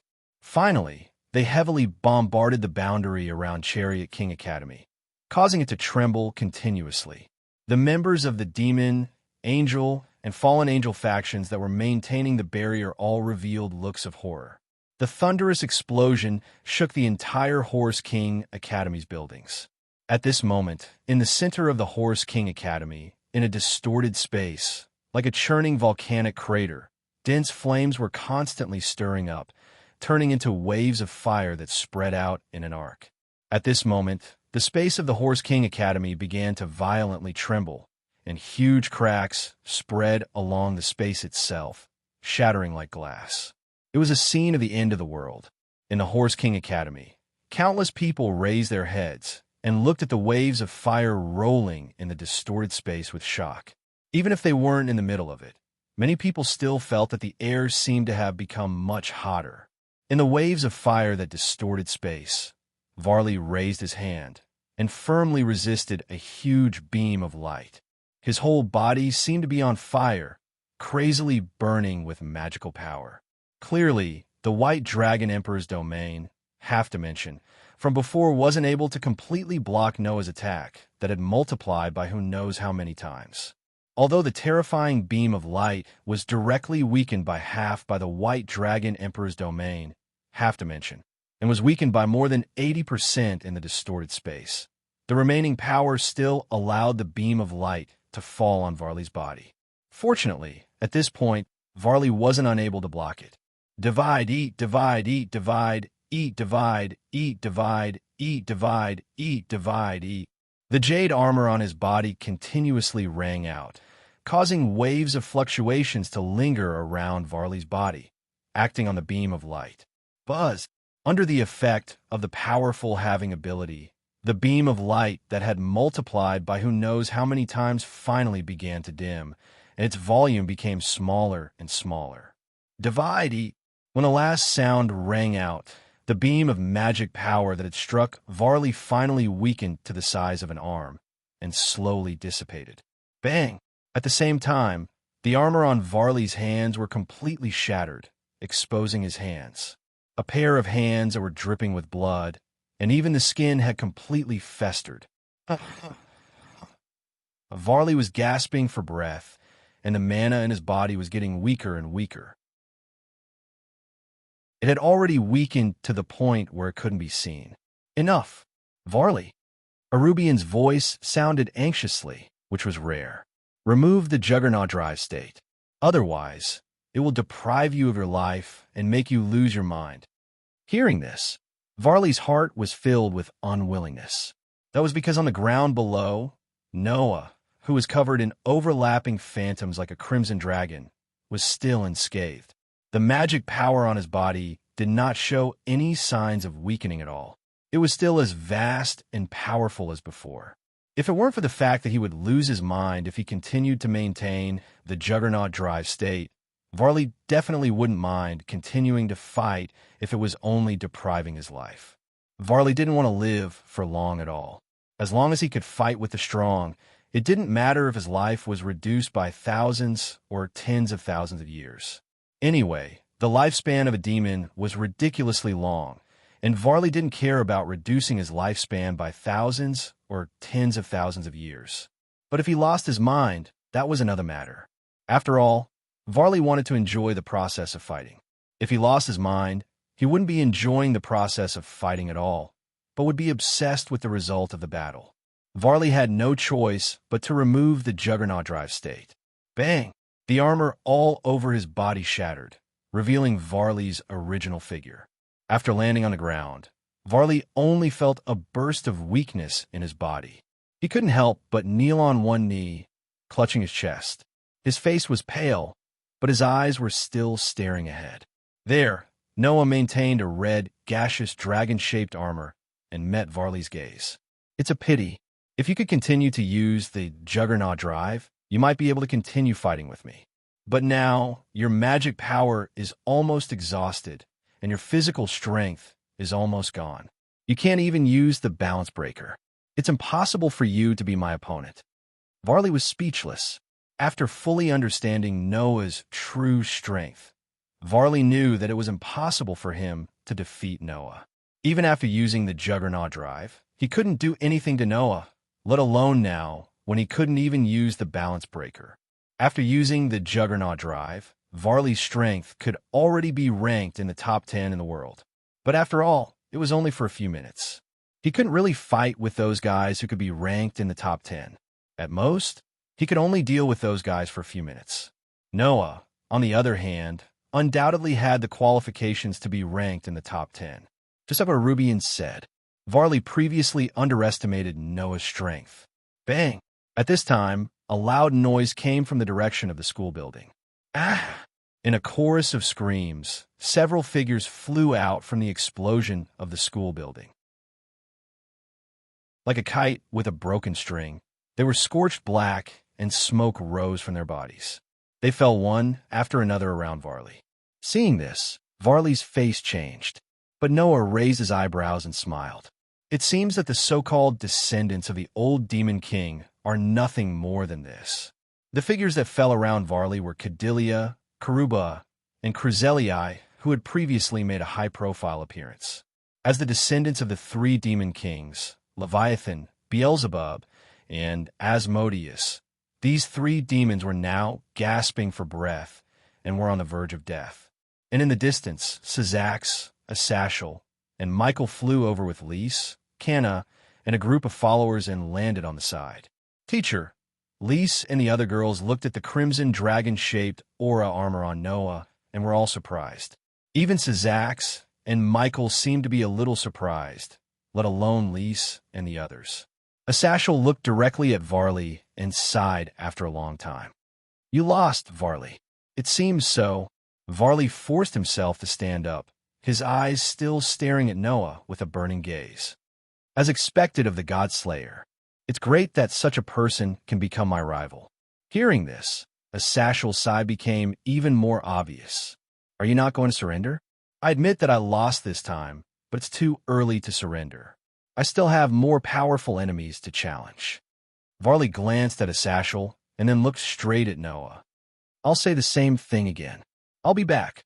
After saying so, a magic array appeared beneath Vale's body, enveloping him. He then teleported away, disappearing without a trace.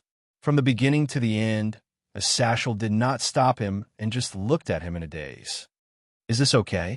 Noah said faintly. The next time we meet, we'll be enemies again. It's okay.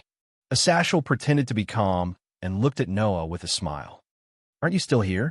Noah immediately rolled his eyes, and the crimson dragon-shaped aura armor on his body slowly disappeared. One by one, demons, angels, and fallen angels began to fly over. Presumably, the next period of time would be used to clean up the mess. Chapter 655. Early in the morning, Chariot King Academy's old schoolhouse. In the open space in front of the old schoolhouse, Noah's eyes were tightly closed. Crimson gas was constantly rolling around his body, sometimes condensing into the shape of scales, sometimes condensing into the shape of an armor, and sometimes condensing into the shape of a dragon. After an unknown amount of time, the crimson gas fluctuating around Noah's body formed into a layer of dragon-shaped armor. It was as if a dragon's phantom directly overlapped on Noah's body. The aura on his body gradually carried a trace of the unique fierceness and ruthlessness of a dragon, which was very oppressive. If one looked carefully, they would notice.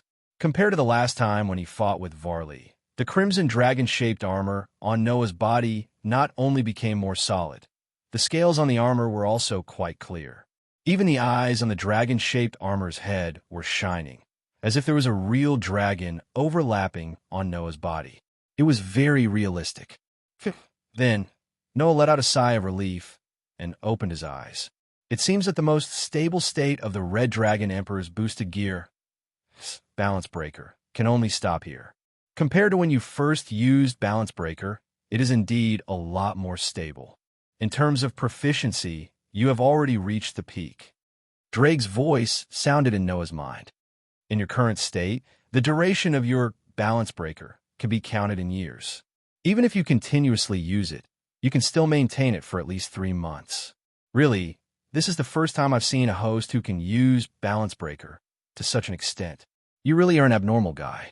As a legitimate descendant of the Demon King, Varley relied on the Demon King's bloodline to be so amazing. He was even able to use the curse-like Juggernaut Drive for a short period of time. One could imagine his ability. However, even so, Varley could only maintain Balance Breaker for a month. If he continuously used it, the duration would be shortened to about a day. This was already very terrifying. Unfortunately, Noah broke the rules even more than Wally. Although he didn't have the Demon King's bloodline, Noah was the type with unlimited potential.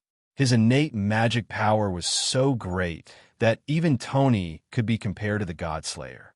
After becoming a God Slayer, Noah's magic power was indescribably vast. As a descendant of the Demon King, Wally's magic power was immeasurable. It could even be used as a temporary consumption of his life to use the Juggernaut Drive. But even so, Wally's magic power was still inferior to that of the God Slayer. Before Noah had become a God Slayer, his magic power was already comparable to a God Slayer's. After becoming a God Slayer, his magic power was at a foul level among the God Slayers. Compared to Wally, he was much stronger. In addition, the God Slayer could grow in battle, but Noah could grow even if he didn't fight.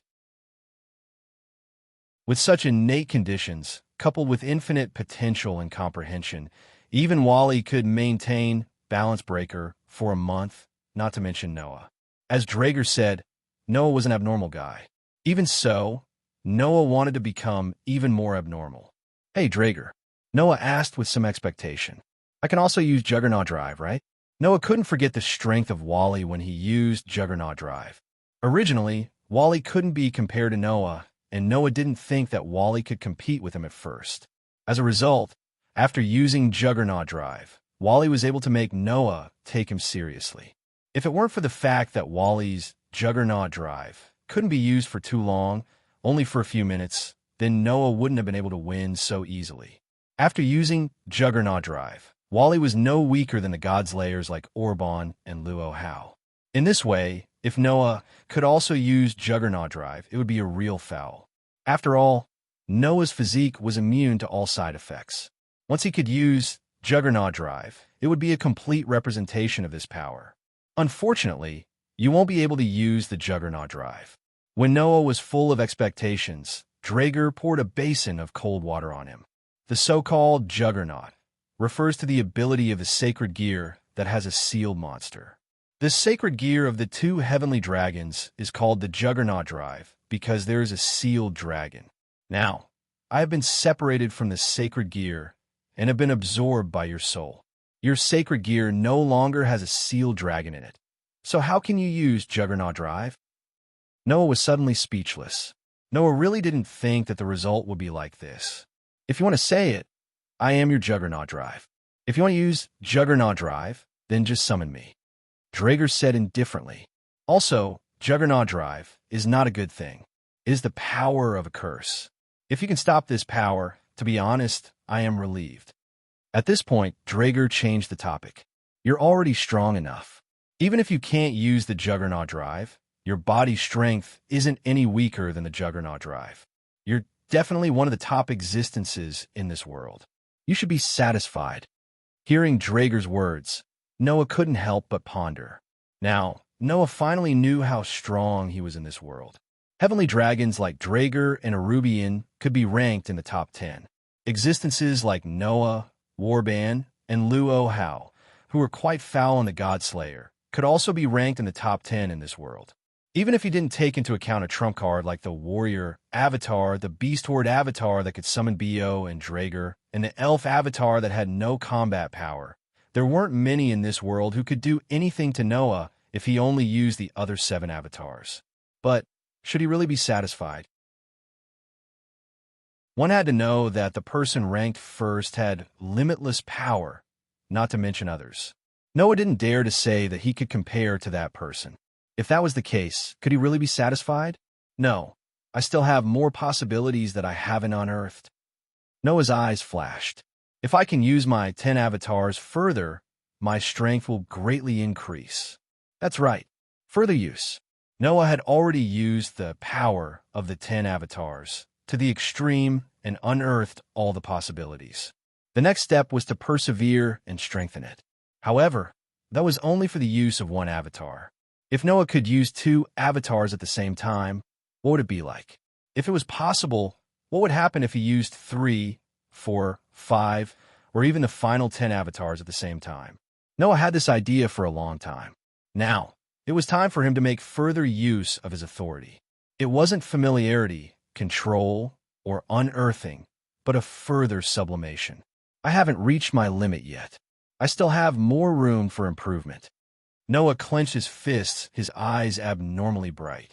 After canceling the use of the Dragon Emperor, Noah walked towards the old school building. Chapter 656. In the Paranormal Research Department, Lias stared at Noah in astonishment, losing her composure. You want to challenge my brother? It was not just Leah. Even Junai, Kitten, Aisha, Genova, Irina, Label, Kibayudo, and the others were stunned on the spot. Junai, who had always been at a loss. What's going on? Sensei. Aisha panicked. Is there some misunderstanding between you and Lord Syzax? No, you're thinking too much. Noah smiled bitterly and shook his head. I just want to challenge Syzax. That's all. Challenge the Demon King. Genova stared blankly at Noah. But you're both the Godslayer and the Crimson Dragon Emperor. The previous few battles have already proven that you're no weaker than any god or Demon King. Why do you still want to challenge the Demon King? It's just as Aisha said. Is there some misunderstanding? Irina raised her hand meekly. Actually, we can all sit down and talk. Don't be rash. Lord Noah, even Lei Air was flustered. She no longer cared about her usual haughtiness and blurted out incoherently. If you hurt Lord Syzax, the demons will be furious. Kitten did not say anything in particular. She just stared at Noah with a puzzled gaze, as if trying to read something from Noah's expression. She was quite serious. One could only imagine how shocking Noah's words were. Challenging Syzax. That was indeed quite shocking. Undoubtedly, Noah and Syzax did not have any conflict. Why would he suddenly want to challenge Syzax? I'm sorry, Sensei. I don't know what you're planning, but could you please give up on that idea? Leah's brow was already tightly furrowed. Big Brother is the Demon King. He has already put in a lot of effort to maintain the order of the underworld. Furthermore, the 3 great forces are currently in the process of concluding a peace treaty. There are many things that need to be done. If possible, I hope that teacher will not propose any challenges at this time. Leah was hinting at Noah not to add to the mess. However, Noah did not change his mind so easily. That's fine. I just want to trouble you to pass the challenge letter. As for the time of the challenge, it's fine if we wait until Syzax is free. Noah made a direct declaration. All in all, I will definitely fight Syzax. Just pass on the message for me. With that, Noah turned around, intending to leave without waiting for Leah's answer. Wait. And seeing that Noah didn't seem to be joking at all, Lias panicked all of a sudden. Without caring about anything else, she hurried forward and grabbed Noah's hand. Shouldn't you at least tell me why you want to challenge my brother? I remember that you get along quite well with him, don't you? It seemed that even Leah thought that Noah was challenging Syzax because he had some conflict with the Demon King. At that moment, Noah could only shake his head helplessly. So don't worry. I don't have any conflict with Syzax. I just need an opponent. Everyone present, including Leah, was stunned. Yes, an opponent. Noah narrowed his eyes and smiled suddenly. An evenly matched opponent. That was the reason why Noah challenged Syzax. As early as the first time he saw Syzax, Noah had sensed that Syzax had an aura that was not inferior to that of an ordinary deicide, and could even catch up with ancient deicides like Warban and Luo Hao. At that time, Noah did not understand the extent of power in this world, and thought that the demon kings were about this level of strength. But now, after a period of understanding and Drake's explanation, Noah already knew that ordinary gods and demon kings could not reach this level of strength at all. Other things aside, as the leader of the fallen angels, Syzax definitely had the strength of a demon king or above. However, Noah felt that Syzax's strength was not at the level of deicides like Warban and Luo Hao. Syzax, on the other hand, could reach the level of an ancient deicides like Warban and Luo Hao, which proved that Syzax's strength could also be ranked in the top 10 in this world. In this way, Noah had a reason to challenge Syzax. It had been said before that ordinary training could not make a deicide stronger. A deicide could only become stronger in battle. Although Noah would enter a state of self-enhancement when he was not using it, because of the past limited ability of the fusion of authority, that was at most an increase in the strength of authority itself. If Noah wanted to reach a new level of use of authority, he could only comprehend it through battle. In that case, it would definitely be more effective than Noah's rigid fumbling alone. This was a deicides. In order to reach a further use of the authority of the 10 incarnations, Noah only needed to fight. Therefore, Noah needed an opponent of the same level. An opponent who could be ranked in the top 10 of this world, who belonged to the world's top powerhouses. Among the existences that Noah knew, only Syzax could meet such an opponent. Therefore, Noah could only challenge Syzax. I know that it will be difficult for you to make such a sudden request, but I don't want to do anything. Just tell Syzax that I can do it at any time. Noah sighed. If you can agree to my request, I'll be very happy. Seeing that Noah did not seem to be faking it, Riaz and the others looked at each other. At that moment, a frivolous voice echoed throughout the supernatural research department. That sounds interesting. Let me give you a hand. As those words were spoken, a figure appeared on the luxurious desk of the supernatural research department, accompanied by the light of a teleportation circle. He sat on top of it and imprinted himself into everyone's eyes. Athasiel, everyone was astonished. The one who had come was none other than Asashel. You want to challenge Syzax, don't you? Athasiel said to Noah with a standard malicious smile on his face. I can help you contact Syzax. Hearing that, Riaz put on a straight face.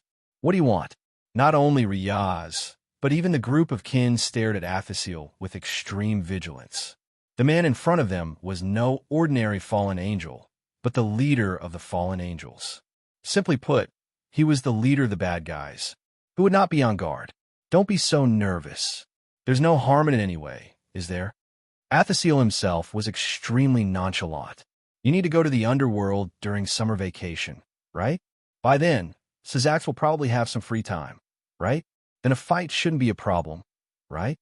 Noah's heart skipped a beat as he looked at Riaz. Are you going back to the underworld during summer vacation? Usually, I will go back to the underworld during summer vacation. Riaz glared at Athasiel, but still answered truthfully. And this time, there's a gathering of the new generation of demons during summer vacation, including me and Kana, several young superior pure-blooded demons who are about to debut into adulthood will be attending. So, I plan to take my servants to the underworld during summer vacation. Also, the signing of the peace treaty between the 3 major factions is almost done. Michael and I will also be going to the underworld. Athasiel spread his hands. So, when the time comes, I will be going with you. All of a sudden, Riaz and the other girls showed signs of reluctance. It seemed that these girls did not have any feelings of closeness to Athasiel. Summer vacation, huh? Noah murmured, and then the corner of his mouth curled up. I hope I can achieve the goal of training. Training? Riaz was a little incredulous. You challenge my brother just to train? It's not strange that you need to train, right? Athasiel interrupted. Why don't you let me arrange training for all of you during your time in the underworld? Why? Riaz and the others all objected. In response, Athasil only smiled. Don't worry, I'll train all of you well. Everyone's face turned bitter. Chapter 657. In the following period of time, Noah did not continue to explore the authority aspect. Instead, he obediently waited for the arrival of the summer vacation. It was not that Noah suddenly became less diligent. Instead, after that, Noah also tried to use the state of two avatars at the same time. In the end, it almost put Noah in a sorry state. Originally, Noah's 10 avatars belonged to the authority level of cheating. Each avatar could almost be used as an individual authority, whether it was practicality or practicality, including the power itself. It was no different from an ordinary authority. Under such circumstances, although Noah's 10 avatars could only be regarded as one authority, no matter how one looked at it, they could be regarded as 10 authorities. As such, when Noah used two avatars that were comparable to authority at the same time, the burden was so heavy that Noah found it hard to believe. First of all, because of the use of two avatars at the same time, the magic power in Noah's body was being consumed at an incredible rate. It even caused the already extremely large amount of magic power to boil, making Noah's magic power almost go berserk-like when he was a child. That was because Noah did not have complete control of the power of two avatars at the same time. Secondly, using two avatars at the same time put a huge burden on Noah's body. Noah's whole body creaked as if it was about to collapse. It also made Noah's head feel like it was about to explode. Heat and pain all rushed up in one breath. These phenomena were all due to the burden of using the power of two avatars at the same time. Therefore, even Noah did not dare to use them casually. He could only wait obediently for the summer vacation to come. As a god slayer, as long as there was a battle, there would be growth. Noah could only focus on the battle with Syzax, allowing his body to adapt to the use of two avatars as it grew. He also figured out the best way to use the two avatars during the battle so that the massive power would not run amok in his body and cause an unimaginable burden. On the other hand, Asashel seemed to have mentioned Noah's request to Syzax, who agreed to it. According to Syzax, Noah, the god slayer, played a very important role as a witness and deterrent for the three major forces to trust each other and conclude a peace treaty.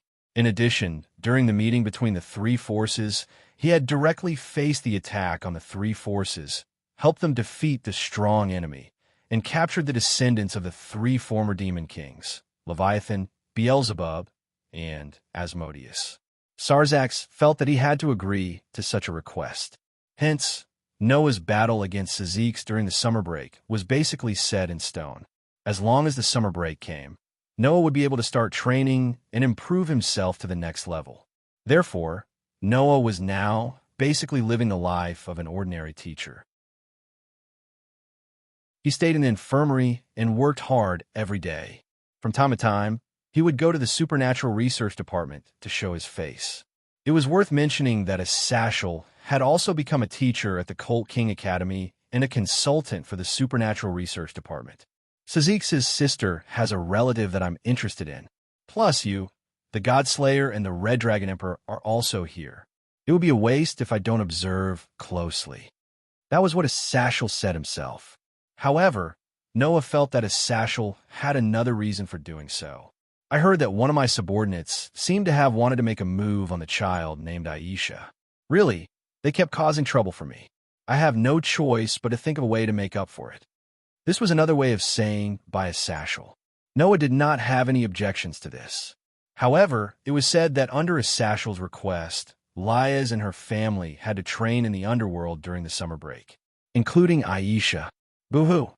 On the way home, Aisha said a little uneasily, "Will I really be okay? It's just training for a while. Don't worry." Noah patted Aisha's head. Besides, Aisha is not a combatant. She's a support type. Your training won't be too dangerous. But I'm also a pawn, Aisha said with tears in her eyes. Sister Leah said that the role of a pawn is to charge into the enemy's main camp. Only then can you gain the right to be promoted and be a pawn. It was also said before that a pawn had the ability to upgrade to any pawn other than the king in the enemy's camp when they obtained the permission of the king. They could obtain the ability of that pawn and change it at will. This included the queen. It was also because of this that, generally speaking, pawns were better at charging into enemy lines and fighting head-on. Very few pawns were focused on healing. For Aisha, this must be something that she was very concerned about, right? However, Noah had a different opinion, who said that pawn can't focus on healing as a support. Members who focus on healing need the ability to protect themselves the most. As long as they can protect themselves, even if their teammates fall, they can still heal them and let them return to the battlefield. If they are defeated, it will be a real loss, Noah said. And pawns can be upgraded. As long as they can be upgraded to a rook, not to mention attack power, the enhanced defense will increase your survivability. If you're upgraded to a knight, you will also gain a speed bonus. If you're targeted by the enemy, you can immediately run away. If you are upgraded to a bishop, you will be able to increase your magic power and increase the effectiveness of your healing. Not to mention, if you are upgraded to a queen, you will gain all the special abilities. You have 4 pawns in your body. Those powers will definitely increase your strength. Noah patted Aisha's shoulder. So don't think too much. It's just a different direction of development. It's definitely not that you are not suitable to be a pawn, understand? Hearing Noah's words, Aisha suddenly became a lot more spirited. Understood, teacher. I will work hard. Noah nodded with satisfaction. At this time, Noah also noticed Kitten, who was standing at the side, had been maintaining her silence. She lowered her head and walked silently. Kitten was indeed a synonym for silence. However, Kitten was usually not silent to the extent that she almost did not say a word. This made Noah feel a little strange. He could not help but ask, "What's wrong, Kitten?" However, Kitten did not seem to hear Noah's voice at all. She still lowered her head silently and continued to walk forward. Noah, who felt more and more that something was wrong, patted Kitten's shoulder. "Why aren't you saying anything?" Kitten seemed to have been startled awake and came back to her senses. "What's wrong?" Noah frowned. Did Kitten not hear Noah's words all this time? "Kitty-chan," Aisha also said with a little worry. "Are you feeling unwell?" "No, it's not." Kitten shook her head, but did not explain anything. She quickened her pace and walked forward. "Kitty-chan, wait for me." Aisha quickly chased after her. Seeing this, Noah fell into deep thought. Something was wrong with Kitten's appearance. Nighttime. After the lights went out, Aisha and Kitten were already asleep under the blanket. Speaking of which, in the beginning, Kitten moved in here to keep an eye on Noah. Later on, she continued to stay here to keep an eye on Aisha. Now, it was basically certain that Noah would not harm Lyeth. Since Aisha had become Lyeth's dependent, she should not do anything. Kitten should have left after accomplishing her mission. However, since Aisha did not want to leave, Kitten stayed with her. Lying on the bed that covered the floor, just as Noah felt a little sleepy, a petite body crawled into Noah's arms. Noah was immediately awakened. The sleepiness in his head was gone. He lowered his head, looked at his arms, and was stunned. Kitten. The one who crawled into Noah's bed was Kitten. At this moment, Kitten was looking at Noah with teary eyes and said something that made Noah's brain go blank. "Teacher, please take me." Chapter 658. Teacher, please possess me. In the dead of the night, a lowly student who looked to be only 13 or 14 years old, but was as cute as a doll, burrowed into his arms. She even looked at him with moist eyes and said something that made him think of Pian Pian. What kind of reaction should he have? Noah didn't know how others would react. As for Noah himself, he had already widened his eyes to the maximum. He looked at the kitten in his arms with astonishment in his eyes. It was not as if Noah had not experienced a similar scene before. Almost every day, Genova would bring Irina to secretly find an opportunity to kidnap Noah to a place where there was no one. Sometimes, they would even bring Isha, which almost made Noah collapse. So now, Noah was almost not surprised by such things. But that was only limited to Genova, Irina, and Isha. Now, the one who crawled into Noah's arms and said something like that to Noah was none other than the kitten. The kitten who always had a disgusted attitude towards sex. And when Noah took advantage of Noah, the kitten would not hesitate to throw an iron fist at him. How could Noah not be surprised when the kitten suddenly crawled into Noah's arms like that? But the kitten didn't seem to be joking. Meow. Just like a real cat, the kitten in pajamas had an intoxicating blush on her cheeks that could be clearly seen even in the night, and she let out a cute meow. She gave off a charming feeling. Then, the kitten approached Noah in a daze. She sat up from Noah's arms and began to unbutton her pajamas. She didn't give Noah any time to react. When the kitten unbuttoned her pajamas, she threw it away. When he threw it away, an extremely petite, yet abnormally soft and fair body entered Noah's eyes. Only then did Noah realize that the kitten was not only not wearing any underwear, but her lower body was also completely naked. Even if it was said that once the kitten undid the pajamas on the upper half of her body, her entire delicate body would be completely naked. In this state, the kitten's breathing was rapid and her face was flushed. She bent down and hugged Noah tightly. The next moment, a soft body that was completely soaked in sweat pressed against Noah's body. Immediately, the kitten began to take off Noah's clothes. "Wait, kitten." Seeing that the kitten didn't seem to be joking, Noah quickly grabbed the kitten's hand. "What's wrong with you? You've been acting weird since today." "Teacher."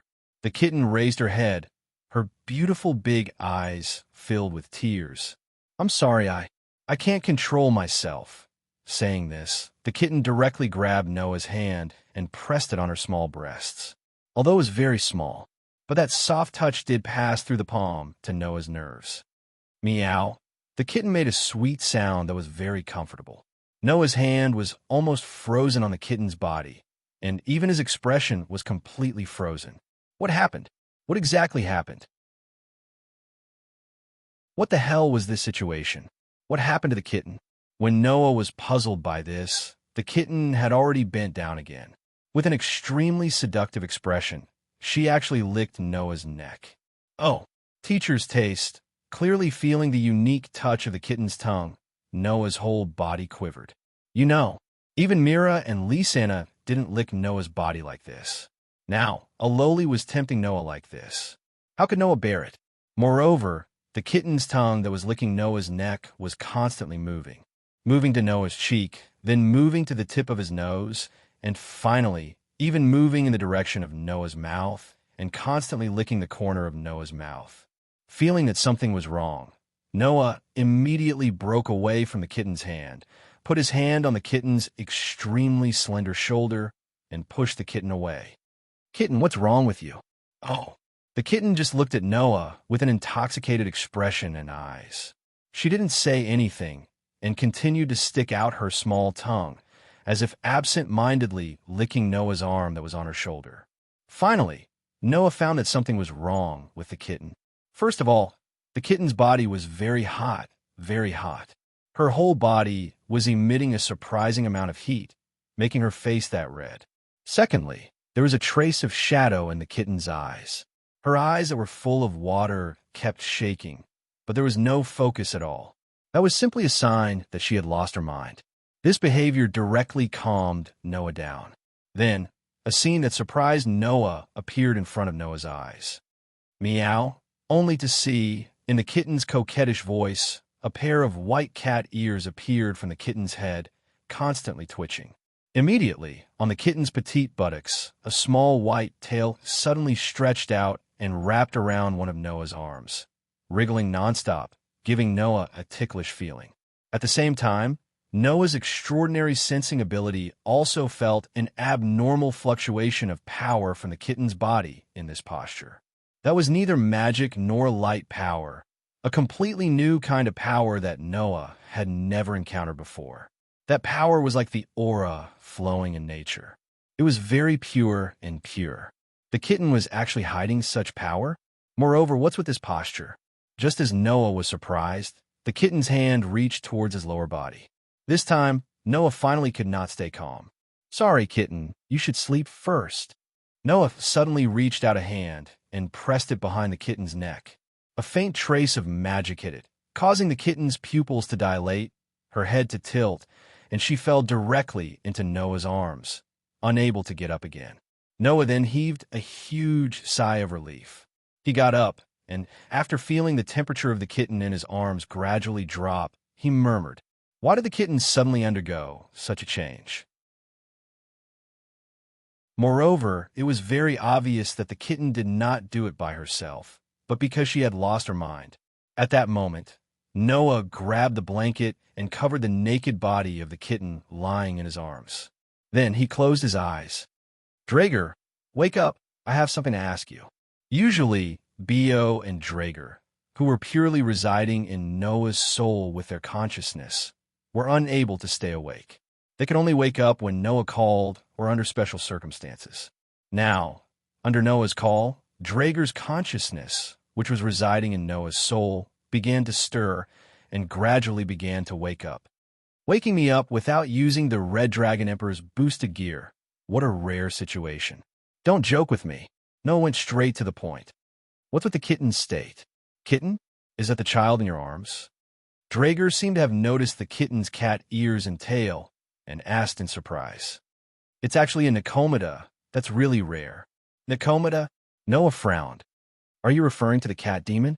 That's right, it's a cat demon, also known as a Nicomida in this country. Drager said. Moreover, this Nicomida's body also has the aura of an immortal technique. She's probably the strongest of the Nicomida race, a superior monster that can use both demonic and immortal techniques. The descendants of the Nicomida race are simply the rarest of the rarest of the rare races. Hearing Drager's words, Noah immediately understood. The kitten was probably not a human that reincarnated into a demon, but a monster that reincarnated into a demon. That pure energy should be the immortal technique that Drager mentioned. In other words, the kitten had been hiding her identity. Could this be the kitten's unbearable past? But why did the kitten lose her mind? This might be caused by you. Drager voiced his guess. The Nicomida are superior monsters that can use immortal techniques and are very sensitive to nature and the aura of the human body. Recently, you've been exploring the use of a higher level of power, and the aura in your body has increased too much. Moreover, this Nicomida has been hanging around you all day and deliberately suppressing her power. After being stimulated by you, the hidden power was finally activated, causing this Nicomida to lose her mind, right? In other words, this was indeed caused by Noah. But why would the kitten deliberately hide such power? Looks like a time to talk to Leah. Chapter 659. The next day, at the Supernatural Research Department, Leah's Junai, Isha, Genova, Irina, Label, Kibayudo, and the others were all speechless as they watched the scene on the sofa. Noah was sitting there with a bitter expression on his face. He felt very uncomfortable under the gaze of Leah's and the others, but there was nothing he could do. There was no other reason. At this time, there was a petite and lovely person in Noah's arms. Meow. With a cute meow, the kitten with a pair of white cat ears was like a kitten that kept acting coquettishly towards Noah. Not only did it hug Noah's neck tightly, but it also wrapped its tail around Noah's arm and used its little tongue to lick Noah's neck and cheeks. If it was really a cat, then these actions should all be the cat's way of expressing its closeness to Noah. But if it was an extremely cute kitten, then no matter how one looked at it, it would look like a show of affection to others. If Noah had not been avoiding it, the kitten would have licked Noah's lips without hesitation and stuck its tongue into Noah's mouth to entangle with Noah.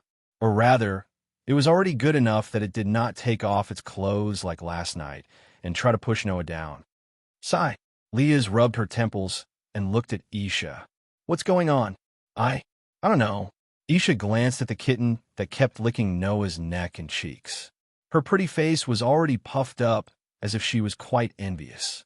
It became like this after waking up this morning. Then what's with the cat ears and tail? She squatted beside Noah and stared at the kitten's tail that was wrapped around Noah's arm. Then she asked in amazement, that's right. It doesn't look fake. Come to think of it, you guys still don't know about this. Junai did not wear his usual smile, which was rare. Instead, he looked at the kitten with a complicated look in his eyes.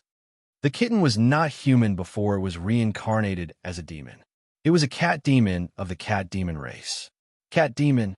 Genova seemed to have remembered something. If I remember correctly, it's a rather high and rare race among the demons, right? It's a very high and rare race among the cat demon race that can use both immortal and magical arts at the same time. Laybell seemed to know something about this. She kept glancing at the kitten's direction and seeing how close the kitten was acting to Noah. Laybell was a little angry. But what's going on? Why is the kitten clinging on to teacher Noah? All of a sudden, everyone's gazes were once again gathered's face and the kitten's. Under such circumstances, even Noah was a little annoyed. While dodging the kitten's incessant licking tongue, he yelled at Leah's direction. Can't you think of something, Liesel? You say that, but I don't know what's going on. Liesel frowned and came to the side of the sofa. She touched the kitten's forehead, then its belly, and her frown deepened. Its body temperature is very high, and its behavior is very abnormal. The kitten must have lost its mind. Why is it like this? It seems to be because of my influence. Noah recalled Drake's guess. According to Drake, the kitten is a rare cat demon that can use immortal spells. It's very sensitive to chi. Recently, I've been exploring new ways to use my power, which caused the chi in my body to increase greatly. Moreover, the kitten has been hiding its immortal spell power, so was stimulated by my greatly increased chi, which caused the kitten to lose its mind. Is that so? Liesel was relieved. It's probably because the kitten lost its mind that Nicomeda's estrus period was stimulated, and it was stimulated by your chi. That's why the kitten uncontrollably clinged onto you, right? Nicomeda's estrus period? Noah muttered, but before he could think about it, the kitten came up and licked Noah's lips, causing Noah's face to crumble. By the way, why is the kitten hiding its identity and power? Aside from Aisha, Genova, and Irina, who were former believers of the church, Liesel, Junai, and Kiba Yudo all lowered their heads and fell into silence. Even Laybell seemed to have thought of something. Could it be? Seeing that, Noah turned his gaze to Laybell. Laybell, do you know what's going on?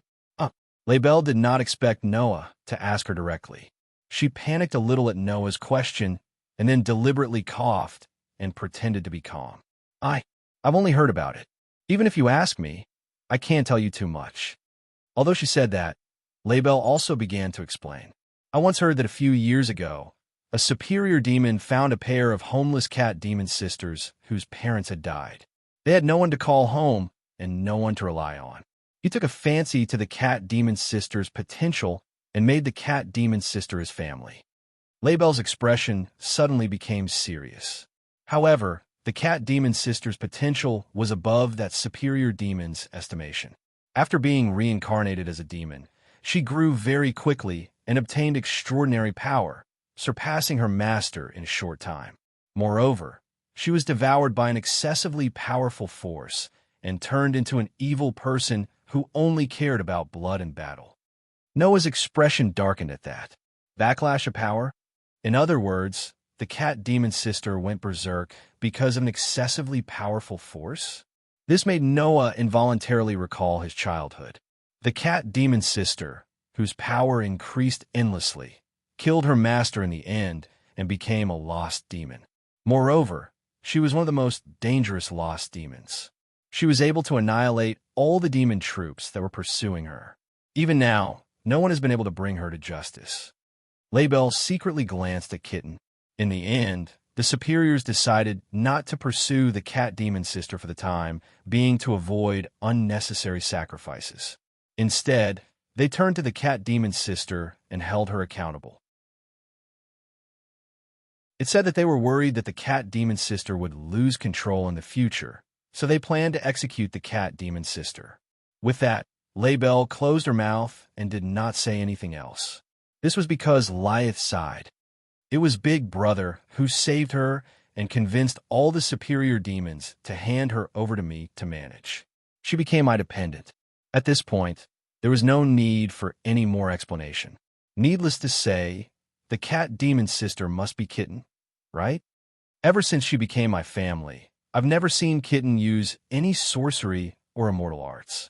She rarely even uses her mana, and only uses the Rook attribute to attack and defend in battle. Lyeth stroked Kitten's head affectionately. Kitten was worried that she would end up like her sister if she used that power. She would be consumed by the power, lose her mind, and become an evil person who kills without batting an eyelid. That's why she's been hiding her identity and power. Everyone present fell silent. Junai, Laybell, and Kiba Yudo should more or less know about Kitten's situation, right? As for Aisha, Genova, Irina, and the others, they did not expect Kitten to have such a past. Even Noah's gaze became complicated when he saw Kitten with red cheeks and moist eyes. She kept coming up to him and licking his face and neck like a spoiled child. According to their previous conversations, Noah knew that Kitten had a past that he did not want to recall. However, Noah did not expect that Kitten's past was somewhat similar to his own. She was worried that her power would go berserk, so she deliberately hid her power. It was almost the same as how Noah trained his temperament and magic control to not go berserk when he was young. The difference was that Noah chose to take the initiative to train himself due to his exceedingly powerful power, while the Kitten sealed that power away as if it was escaping from it. One intended to treat the root of the problem. The other intended to treat the symptoms. That was the difference. Of course, the current problem was still to solve Kitten's mental disorder. There's no other way. We have to go to the underworld ahead of time. In the end, Lyeth made the decision. If we go to the main family, we should be able to find more information about the Nakomata clan. Noah could only nod.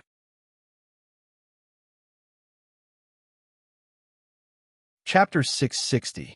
There was about a week left before Colt King Academy's summer break. With Noah and Leah in the lead, the entire paranormal research department had applied for leave and started their summer break a week earlier. They followed Leah to the station closest to Colt King Academy. Station. Noah asked Leah as he hugged the kitten that was clinging to him tightly, despite the strange looks from the people around him. Why are we at the station? Do you even need to ask? Leah answered matter-of-factly. To the underworld, of course. Underworld? Could it be that taking the train at the station will bring us to the underworld? Then this underworld is really down to earth. Noah could not find the words to complain, but he could not tell what was going on either. All he could do was hug the kitten obediently and follow Leah. Meow. The kitten's face was still as red as ever, and its eyes were filled with tears. Its ears and tail were wagging happily, but it did not lick Noah's face or neck. Instead, it kept rubbing itself against Noah's chest as if it found it comfortable.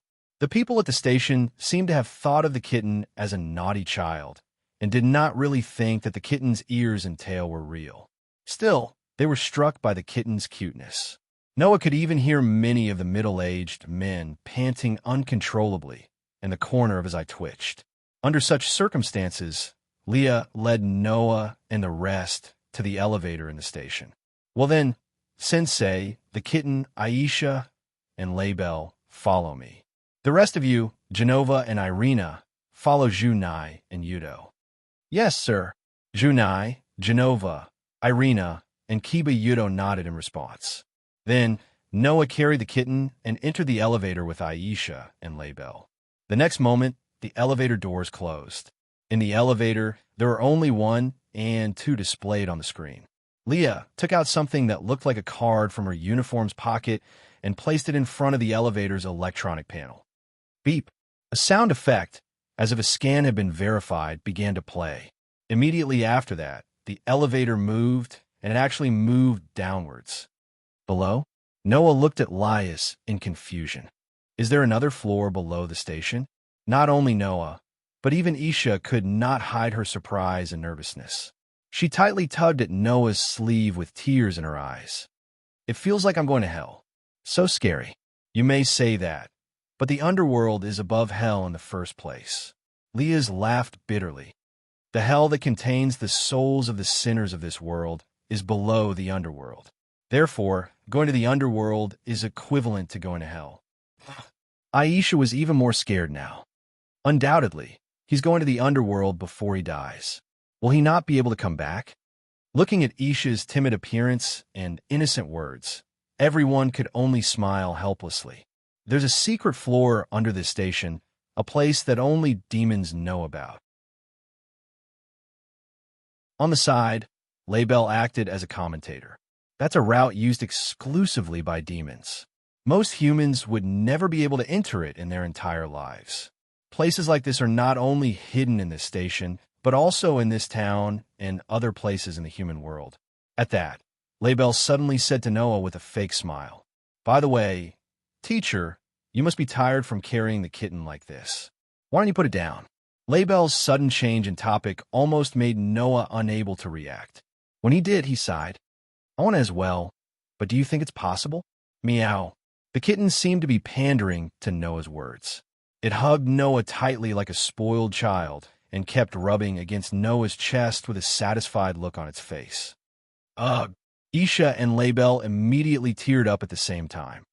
"I'm so envious." While they were chatting, the elevator finally stopped and the door gently opened. What appeared in front of Noah's group was an extremely vast space. It was like a huge hole in the ground. Its structure was very similar to a platform in a train station, but the furnishings were somewhat different from a human train station. There was also a space for a track. With that, Noah finally confirmed it. If they wanted to go to the underworld, they would need to take a car, and not just take an elevator.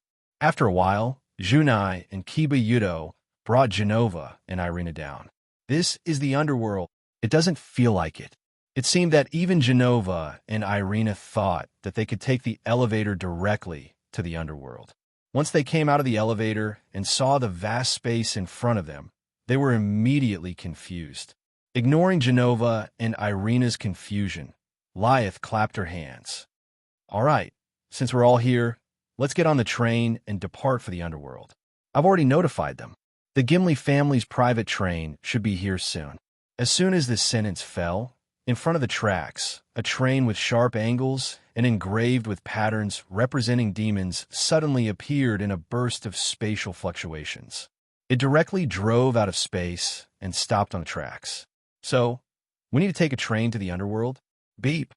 The train's whistle echoed in the space.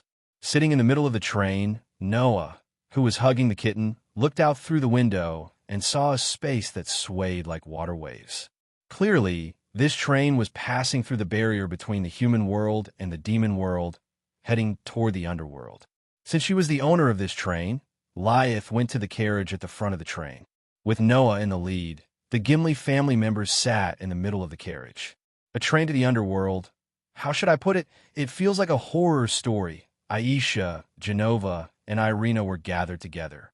They leaned against the car window with great interest, looking at the scenery outside and chatting happily. Speaking of which, why do we need to take a train to enter the underworld? Noah turned his head and looked at Junai and Laybell, who were also talking. Isn't there a magic circle that can transfer to other spaces? Can't we just use the magic circle to enter the underworld directly? Generally speaking, you can do that, Junai explained. However, people like Teacher who enter the underworld for the first time have to go through an official channel to enter the underworld. Otherwise, it will be treated as a legal entry. Minister Lyeth should be handling the official entry procedures for Teacher right now, right? Entry? Noah was speechless. So, entering the underworld also requires entry procedures? How should I put it? Is that the underworld that everyone fears? Or is it some foreign country that provides travel for others? It feels like there's something wrong with all kinds of things that Laybell began to fidget for no reason. Her pretty face was also slightly red. She looked at Noah and mustered up her courage. Teacher, if you have time, you can also go to Phoenix's house. Phoenix's house? Noah found it strange. Why go to Phoenix's house? Nothing. Laybell lowered her head, and her voice became inaudible. It's just that my family wants to see you. Laybell's voice was very soft, but Noah still heard it. At that moment, Noah could only laugh dryly. An hour later, looking up at the sky that was as clear as a lake, and then at the huge building that resembled a castle. Noah, who was once served like a king by the people of the magic world, was speechless. "This is the Gimli family's house," Laius said proudly to Aisha, Genova, Irina, and Label. "From today onwards, this is also your home. After all of you are my family, and Label is no exception. Apart from Phoenix's house, please treat this place as your home as well." "Yes, Lady Leah," Label replied obediently. Aisha, Genova, and Irina, on the other hand, were so stunned by the huge building that they had yet to react and did not know how to reply. "Anyway, come with me to meet my family first." Leah shook her head with a smile, and then looked at Noah. "Teacher, you should take the kitten to rest first, and have Gilifia take you to my brother later. You should know how to solve the kitten's problem." Sazax, Noah narrowed his eyes slightly. "Is he free now?" "I don't know if he's free." Leah only then remembered the duel between Noah and Sazax, and her expression became more or less serious. "But my brother should meet you." Noah nodded, and the corner of his mouth slowly curled up. "This is getting more and more exciting, Sazax."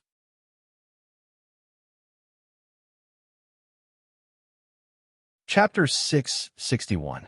In a room as spacious as the hall of a mansion, Noah let the kitten lie down on a bed that was large enough for 5 people to sleep on. Meow. At this time, the kitten seemed to be really tired.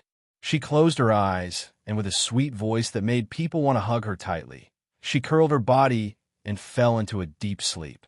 Looking at the kitten's cute and coquettish behavior that would never be displayed by the taciturn kitten, Noah was speechless for a long time.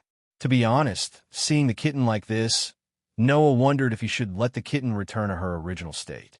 If he let the kitten return to her original state and found out that she had fallen into such a strange state because she deliberately hid a power that she didn't want, the kitten would definitely be very sad, right? Moreover, if she returned to her original state, it would mean that the kitten would remember her unbearable past and return to her taciturn self. Compared to that, Noah felt that the current mentally unstable kitten that was as unrestrained and innocent as a normal kitten was more suitable for the kitten. However, this thought should not have existed. Even if there was an unforgettable sad past, it was also proof that he had once existed. If he didn't bear it, it would mean that he was escaping. Moreover, no one knew better than Noah what kind of life would be like without a past. The feeling of not knowing where he came from, not knowing what kind of existence he was, and not even knowing if he should appear in this world. If possible, Noah didn't want to experience it a second time. Presumably, the kitten was the same, right? Therefore, forgetting was definitely not a good idea. Only by facing the problem could he solve the problem. Rubbing the kitten's small head, Noah said, as if he was talking to himself, "In this world, there has never been a wrong power, only wrong people. As long as you use the power well, then even the power of a curse can become right. Don't reject yourself." Not sure if the kitten heard Noah's words, but the pair of ears of the sleeping kitten moved slightly, and then there was no other movement. Seeing this, Noah only rubbed the kitten's head lovingly, then stood up and walked out of the door. Lord Noah. Outside the door, Gilifia, dressed as a maid, bowed to Noah as if she had been waiting for a long time. "Lord Sazax is waiting for your arrival." "Sazax." Noah closed the door and looked at Gilifia. "Is Sazax back?" "Yes." Gilifia turned to face Noah. "This way, please." With that said, Gilifia walked in front and led the way for Noah. If someone who didn't know better saw this scene, who would have thought that this maid named Gilifia was a true Demon King level character? To outsiders, Gilifia claimed to be Sazax's maid. However, those in the know knew that Gilifia was Sazax's indispensable assistant. Gilifia was none other than Sazax's queen. She was known as the silver-haired Annihilation Queen, and was known as the strongest Demon King in the entire underworld. Without a doubt, Gilifia was a Demon King. That was why Noah could sense an aura that was only below that of a God-slayer when they first met. Under Gilifia's lead, Noah came to a hall that was so luxurious that it looked like an audience with a king. He saw Sazax, whom he hadn't seen in a long time. And besides Sazax, Asashel was also there. You guys are too much. Asashel complained to Noah as soon as he arrived. I already said that I was planning to come to the underworld, but you guys left me behind and came here alone. We specifically asked for leave. I'm sure you know the reason. Noah raised an eyebrow. By the way, why are you here too? Since all the people I need to observe are gone, what's the point of me staying in that academy? Asashel said bluntly. I had no choice but to come here directly. Compared to Asashel's words that were no different from a ruffian's, Sazax was like a big brother next door. He didn't have the majesty of a demon king at all as he greeted Noah with a casual smile. I heard that you came back with Leah's, so I rushed over immediately. Where's Leah's? I'll bring the family members to visit your parents first. Noah cut to the chase. Let's not talk about that for now. You already know about the kitten's problem. How should we solve it? It was only then that Sazax and Asashel turned serious and looked at each other. That catnip must have lost his mind because the powerful key in your body stimulated his hidden power, right? Asashel said. So, Sazax and I both feel that it's because she was stimulated by your aura, causing the aura in her body to become chaotic. That's why she ended up like this. Immortal arts were different from magic or magic. Magic or magic was the power to create supernatural phenomena through controlling techniques.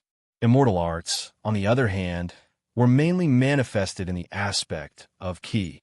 The so-called ki referred to the source of power in life, and some people in Japan also called it chakra. Compared to magic power and light power, ki had no direct destructive power at all. It was similar to Noah's magic power. It was a kind of life force that everything had. Immortal arts were actually just controlling this kind of ki. Since ki existed in everything, those who knew how to use immortal arts were good at judging the flow of ki and could detect the location of each individual. They could also control the flow of ki in their body to strengthen the inside and outside of the body or interfere with the ki in nature, causing trees to bloom or wither. Therefore, immortal arts were spells that manipulated the flow of life. Disrupting and blocking the opponent's ki could cause harm to life. Therefore, once the ki in a person's body was in disorder, it would cause all kinds of physical symptoms. If the ki in Kitten's body was in disorder, it would not be strange for her mind to suddenly go haywire. The most important thing is that Kitten has been suppressing her power, which led to her being stimulated by the powerful external ki. If she did not deliberately suppress her power, then this would not have happened. Sazax looked directly at Noah. So, if you want Kitten to recover, you either have to let someone who knows how to use immortal arts adjust the flow of ki for her, or you can only let Kitten give up suppressing her power and let the suppressed and disordered ki flow smoothly on its own. Then, everything will be fine. Noah frowned. Then, can you find someone who knows how to use immortal arts? Hearing this, both Sazax and Athasher shook their heads. It's not difficult to find someone who knows how to use immortal arts. Athasher said directly. However, rather than letting outsiders solve this problem, I think it's better to let Kitten solve her own problem. In fact, Noah thought so too. The question was whether Kitten could truly accept her identity and power and face up to her past. I think, even in this state, the Kitten's own consciousness should still be awake. That was Sazix's conclusion. If you talk to her, she will be able to hear you. Noah muttered to himself. One was a way to treat the symptoms. The other was a way to treat the root of the problem. Then, there was no need to consider which one to choose. I'll try. Noah could only give this answer and immediately looked at Sazax. Then, when should our duel begin? I wouldn't dare to be unprepared if I were to fight you, the most powerful Red Dragon Emperor in history. Sazax laughed bitterly. Then, as if he had thought of something, he suddenly smiled. Actually, what you want is not a duel with me, but a battle where you can exert your full strength, right? Noah nodded. Then, give me some time to prepare. Sazax smiled meaningfully. When the time comes, I'll make sure you're satisfied. Let's set the time for 5 days later, Athasher said. I'm also going to arrange about a month of special training for Leah's family. Your battle will begin then as well. Noah nodded heavily, his heart beginning to look forward to it.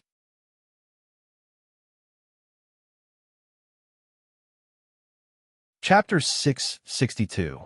After chatting with Sazax and Asashel, Noah returned to the kitten's room. To Noah's surprise, when he arrived at the kitten's room, there was another person standing at the edge of the bed, staring at the kitten with a dazed expression. Himejima, the person standing at the edge of the bed and looking at the kitten, was Himejima Junai. Hearing Noah's voice, Junai came back to his senses. His face returned to his usual gentle smile as he looked at Noah. Era, I thought I wanted to meet the parents. Meet the parents?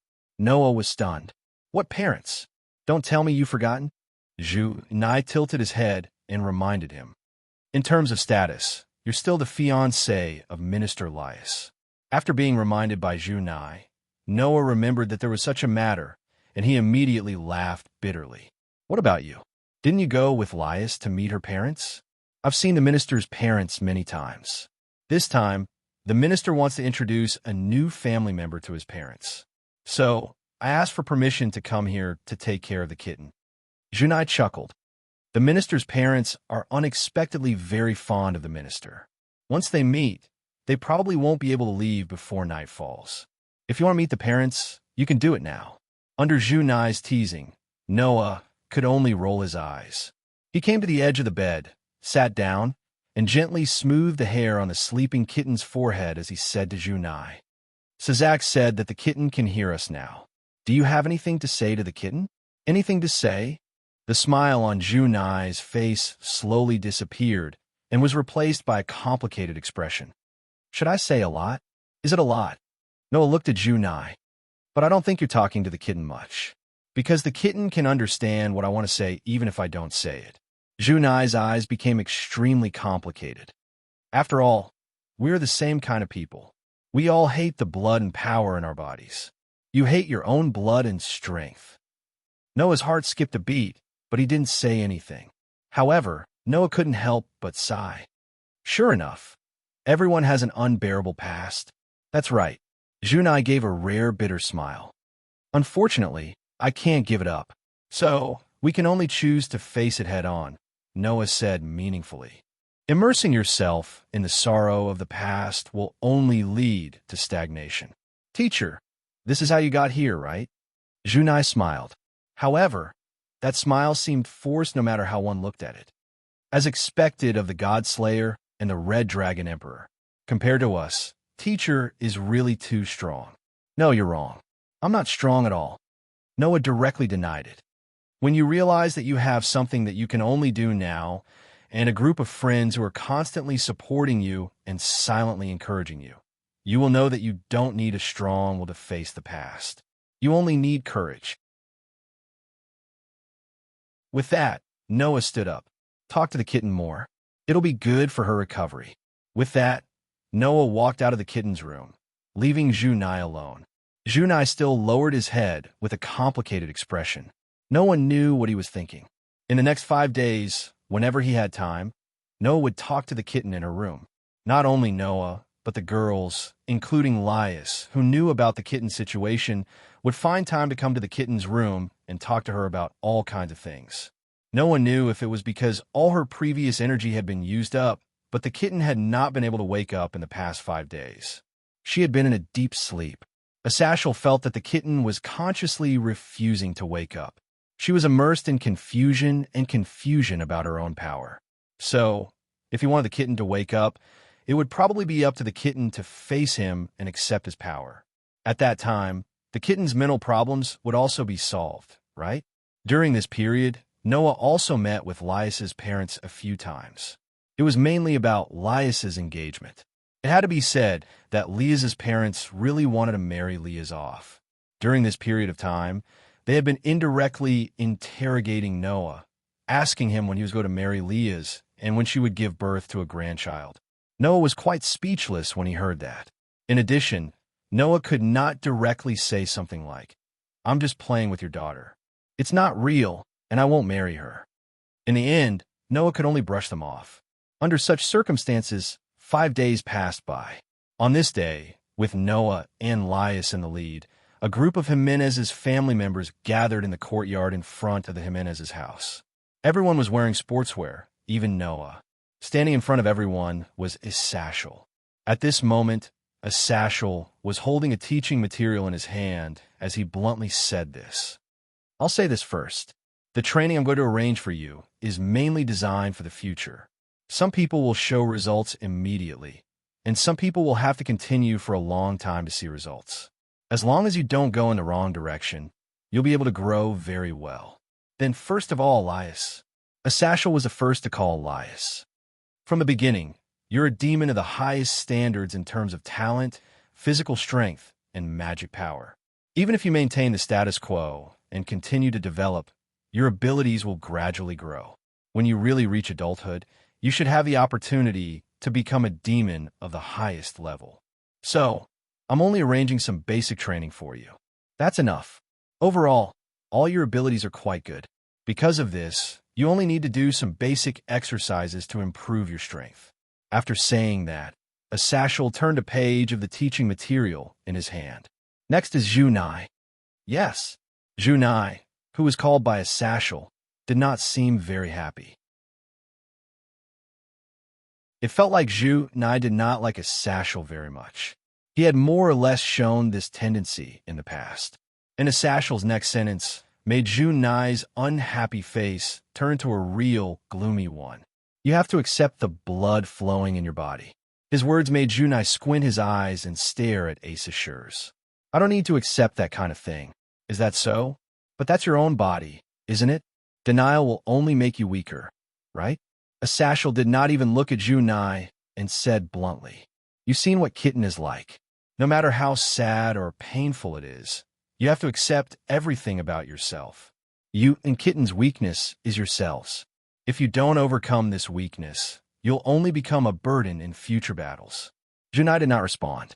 Instead, he lowered his head with an uncertain expression on his face. In this regard, Asashel continued to speak as if he did not realize it. Next is Sawmill. Yes, Kibayudo immediately answered, looking very serious. You're the same as Leah. You can become stronger by continuing basic training. Your swordsmanship is already outstanding, and your speed is even better. The only thing you lack is defense. Asashel handed a copy of the teaching materials in his hand to Kibayudo. This is the way to use the sword-type sacred gear that I've researched. If you follow this direction, you might be able to reach the level of balance breaker. After that, I'll teach you one-on-one. Before that, you just need to go through the basic training. As expected of an expert in the study of sacred gear, he was very skilled in this aspect. Next, Genova. For the first time, Asashel raised his eyes and glanced at Genova. You've already undergone sufficient training in the church. Now, you don't need me to arrange any messy training for you. So, instead of doing pointless training, I think it's better for you to familiarize yourself with the trump card in your hand. Genova fell into deep thought after hearing Asashel's words. Then it's Aisha and Irina. Asashel closed the teaching materials in his hand. When the two of you were reincarnated, each of you used 4 pawns. As demons, the strengthening you received when you were reincarnated should be much higher than that of ordinary demons. But now, the power that the pawns give you has not reached its limit. You who have just been reincarnated as demons are unable to bear the power of 4 pawns. The value of the pawns is even higher than that of a knight and a bishop, and it is close to the power of a rook. What you need to do is to release this power, and I will assist you. So that's how it is. We still have that kind of power in our bodies. Both Isha and Elena were more or less excited by this news. As for Label, Asashel scratched his head. Instead of letting me arrange training for you, why don't you go home to Phoenix and let your family teach you how to use the power of the Phoenix? Understood. Label nodded heavily. You can each carry out your own plans. Asashel finally looked at Noah. Noah, come with me. Your opponent is already waiting for you. Hearing this, Noah laughed. It was a laugh that made his blood boil.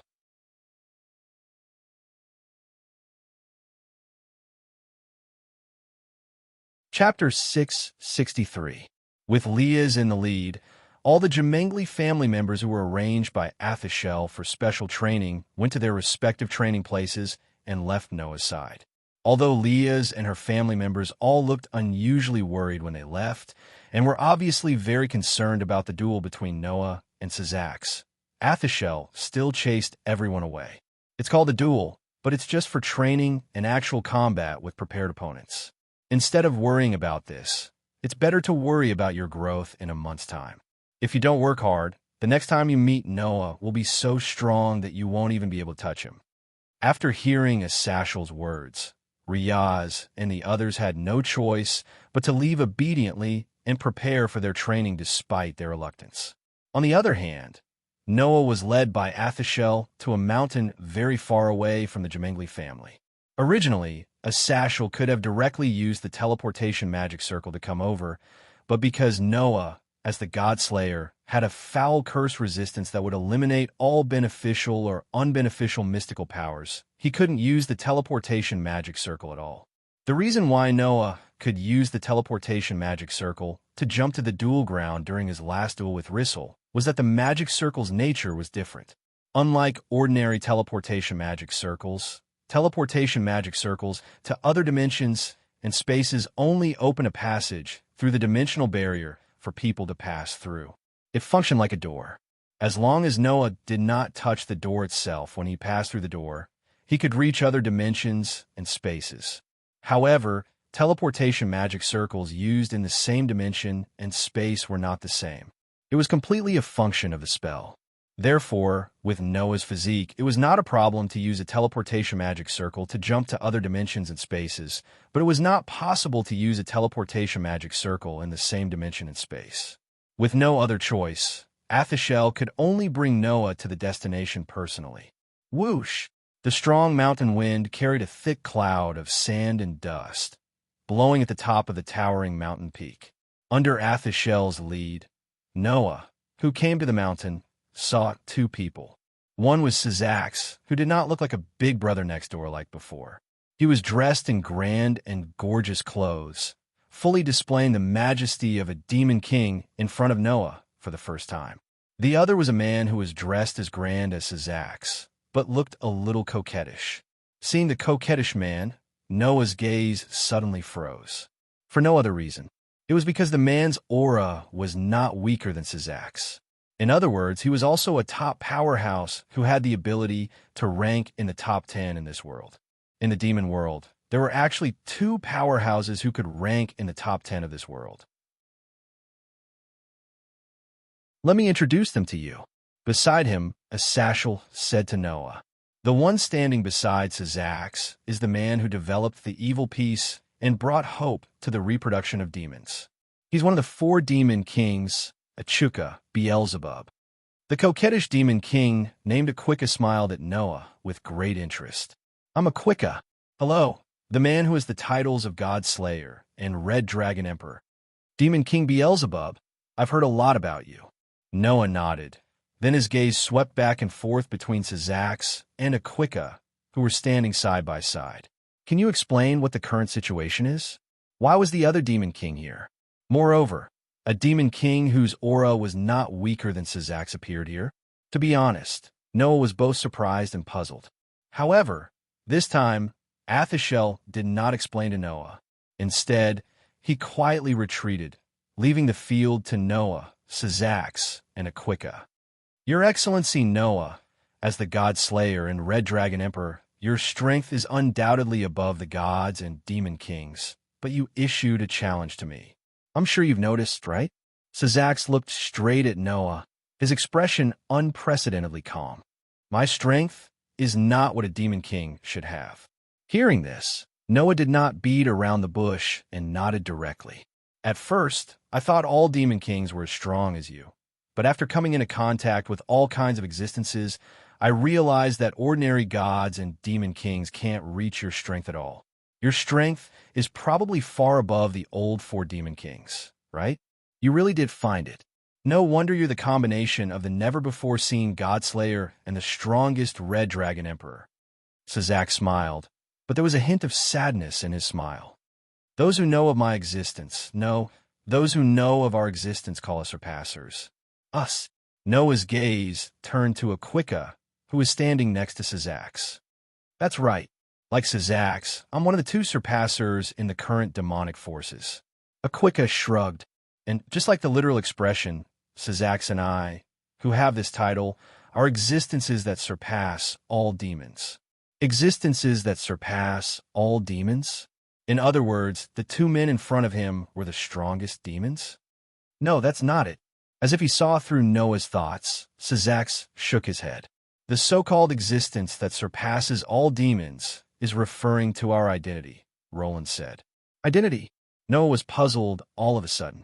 What does that mean? Isn't there a so-called mutant in the human world? Aquika sighed. Sazax and I are such existences.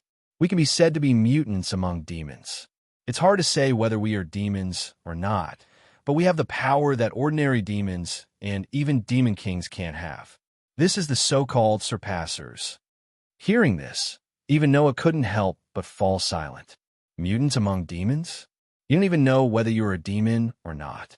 No wonder Sazax had such an expression on his face. Of course, thanks to this, we also have the power that far surpasses the Demon King level and have become the current Demon King, bringing stability to the demonic world. From his point of view, this is a good thing. The smile on Sazax's face returned to its usual cheerfulness. But even so, I dare not say that I can beat you. That's why Sazax brought me here. Aquika glanced at Noah. To be honest, I'm also very curious about the power of the so-called deicide, and you seem to be planning to use the battle with Sazax to explore new ways to use your power in actual combat. My curiosity has been completely aroused. Can you let me join in? Noah was stunned for a moment and stood up in surprise. In other words, yes. Sazax's eyes flashed with an unusually bright light. This time, your opponent isn't just me, but the two surpassers in the current demonic forces. Sazax alone probably can't bring you any pressure to improve, but with me, it's a different story. Aquika smiled, and her smile was very excited. The two of us have put aside the next month's work and applied for a month's leave to accompany you. So, don't let us down.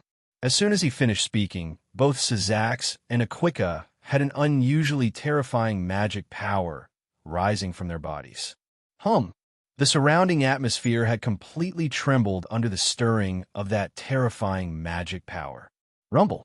The ground shook slightly, and the entire mountain let out a wailing sound. The air waves formed by pure magic power pushed back the oncoming mountain wind, blowing across every inch of the land and hitting Noah unceremoniously. His clothes fluttered in the wind. Feeling the unusually strong pressure from Sazax and Aquika, Noah's heartbeat began to accelerate. It wasn't because of nervousness, but because his blood was boiling. Noah, Sazax, Aquika, and Asashel were at the highest mountain in the entire Gemengli territory. Its height was high enough to reach above the clouds, and the peak couldn't be seen. And on that day, according to the description of the residents in the Gemengli territory, the situation was like this amidst an earth-shaking loud noise and earthquake. The mountain disappeared without a trace on that very day.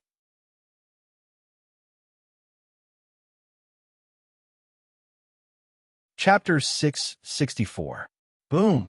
In the vast alternate space, a terrifying storm that seemed to have materialized carried the impact of a meteorite hitting the earth, sweeping in all directions. Pa-pa-pa-pa. After a slight tremor, the surrounding space simply made a shattering sound as if it could not bear the burden. The whole place shook as if the sky was falling and the earth was cracking. And in the center of the impact storm, three figures were standing facing each other. Their bodies were surging with extremely terrifying magic fluctuations, causing the ground under their feet to crack like a spider web, gradually spreading in all directions. Before the impact storm dissipated, one of the three figures suddenly went limp and knelt on the ground with one knee. His face was incomparably pale, and he was constantly gasping for breath. Although the other two figures did not show a state of great consumption like the former, their posture was also battered and exhausted.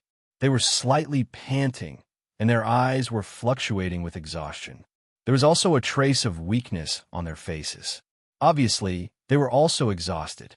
Hiding at the side and witnessing how terrifying the battle between the three men was, Ashur smiled bitterly. He came out of the defensive boundary that he personally set up and clapped his hands. Let's stop here. Take a break for a while. Hearing this sentence, the three people in the confrontation almost simultaneously breathed a sigh of relief. Kneeling on the ground with one knee, Noah's face was pale and he was panting violently. He felt that the originally vast and boundless magic in his body had entered a state of overdraft. At the same time, he experienced the sound of his body being unable to bear the burden and the sharp pain in his head. He laughed bitterly. Sure enough, the consumption and burden of using two avatars at the same time is really too terrifying. If I only used one avatar to fight like usual, then I probably wouldn't be in such a sorry state, right? Saying so, Noah closed his eyes. Noble and smart, elegant and beautiful, I praise your life. And here you are integrated with nature. The spirit of speech representing the elf avatar gently sounded from Noah's mouth. Wong. A burst of starlight appeared on Noah's body, like small fireflies flying around Noah's body. It was quite beautiful. Under such circumstances, Noah's body that was creaking due to the enormous burden slowly calmed down. The sharp pain in his head also lessened little by little. Even the overdraft of magic in his body was recovering at an extremely fast speed. During this period of time, Noah always needed to rely on the power of the elf to recover after every battle. Otherwise, not to mention frequent actual combat training, just waiting for his body to recover would consume a lot of time. Compared to Noah, who had to try to use two avatars in battle, Sazak's and Achuka's consumption was not as intense as Noah's. But fighting with Noah, who used two avatars at the same time, was almost too much for them to bear, and they needed to rest from time to time. Fortunately, strictly speaking, Sazak's and Achuka did not belong to the category of demons. In addition, Noah constantly tried to use two avatars in battle, and entered a state of intense consumption before the battle even started. Sazak's and Achuka were not affected, and they barely managed to cope. How long has it been since I tried to fight with this level of power? Sazak sat directly on the ground and kept sighing.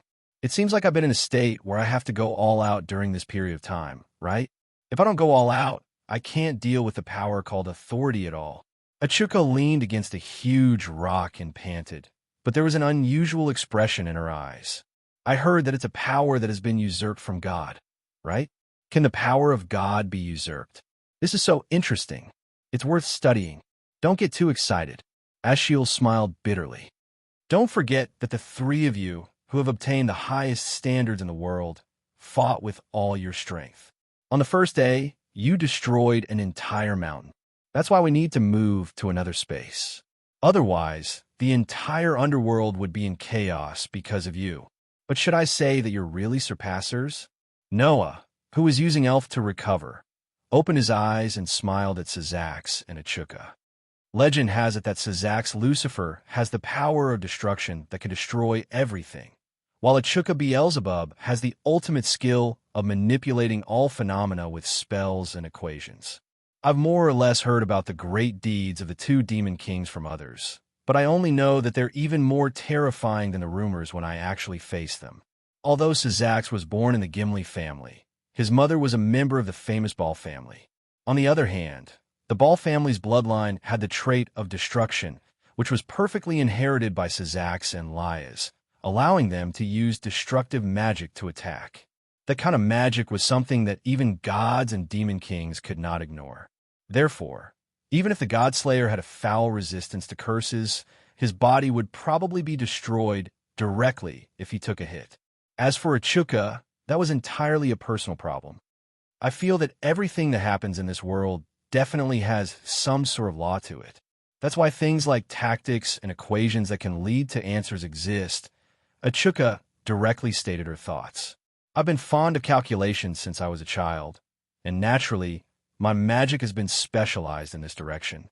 Therefore, even if it's someone else's attack, I can take advantage of it, seize it and dominate it, and then add changes to it to increase its speed and power. Interesting, isn't it? In fact, during the battle, Noah's authority was either directly nullified by Sazak's destructive magic or controlled by Echuka's spells and equations, and then viciously counterattacked. It was precisely because the two demon kings had such strength that they were able to withstand Noah's attack after using two incarnations. Right? Sure enough, asking Echuka to come along was the right decision. Sazak smiled. If I were alone, I would never be able to withstand Noah's power. That power called authority is already so powerful with just one clone. If it wasn't for the huge burden and the exhaustion of using two clones at the same time, I definitely wouldn't have been able to withstand it. I also think that this power is very interesting, Echuka said excitedly. The power called Storm can even control the sky to a certain extent. The power called White Horse can summon the sun. The power called Priest can control just like me. The power called Phoenix can enter the Godspeed world without any hindrance from the outside world. This is without a doubt a miracle. I don't know, if I study it clearly, can this power be used by people like magic? Echuka fell into deep thought as she said that. This demon king who developed the evil piece was an out-and-out researcher and inventor, and his favorite thing was to conduct all kinds of research and inventions. However, to study the power of authority and even develop a way to use this power like magic, to be honest, no one thought that it would succeed. After all, this power was originally usurped from God.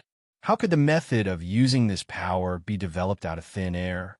Of course, with Echuka's wisdom, perhaps one day, he might be able to develop Pandora's great curse, so that ordinary humans could usurp the power of God after slaying God and create God slayers. That was not to say for sure. So, how are the results on your side? Asashel looked at Noah. The power of two clones, it seems that you can use it now. As you can see, I can use it, but the consumption and burden are unimaginable, Noah replied as he recovered his body.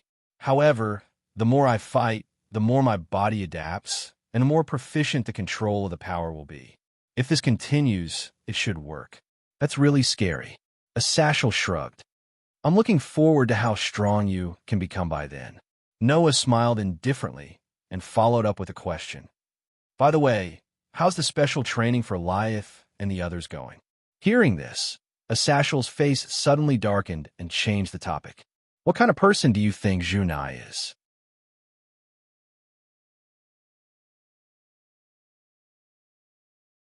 Chapter 665.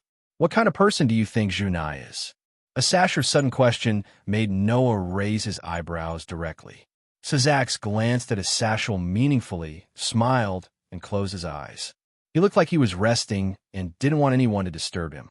On the side, Echuka also leaned on the rock and fell in her own world. In an instant, only Noah and Asashers were left in the entire alternate space, and the atmosphere around them was enough for them to have a conversation. So Noah asked directly, "Why do you ask this question?" "Well," Asashur scratched his cheek and sighed, "because I have the responsibility to take care of her on behalf of my partner." Noah did not speak. He just looked at Asashurs and began to ponder in his heart. Having said that, Junai seemed to dislike Asachel. Asachel had said the same thing to Junai before the special training began. Except the blood in his body. Noah frowned. Asashurs, what's your relationship with Junai? If you want to talk about relationship, there is indeed a little. Asashurs closed his eyes, and after thinking for a while, he looked up. There's nothing to hide. Junai's father is a companion who has been working with me since the beginning. Companion. Noah was stunned and immediately thought of a possibility. Could it be Baichio? Asashurs said. You should have heard of this name, right? Noah had indeed heard of this name. It was a cadre of the fallen angels, a high-level fallen angel with 5 pairs of 10 wings. His level was the same as Korkabor, but his strength was comparable to Asashur's. He could control thunder and lightning, combine it with the power of light, and launch a lightning attack.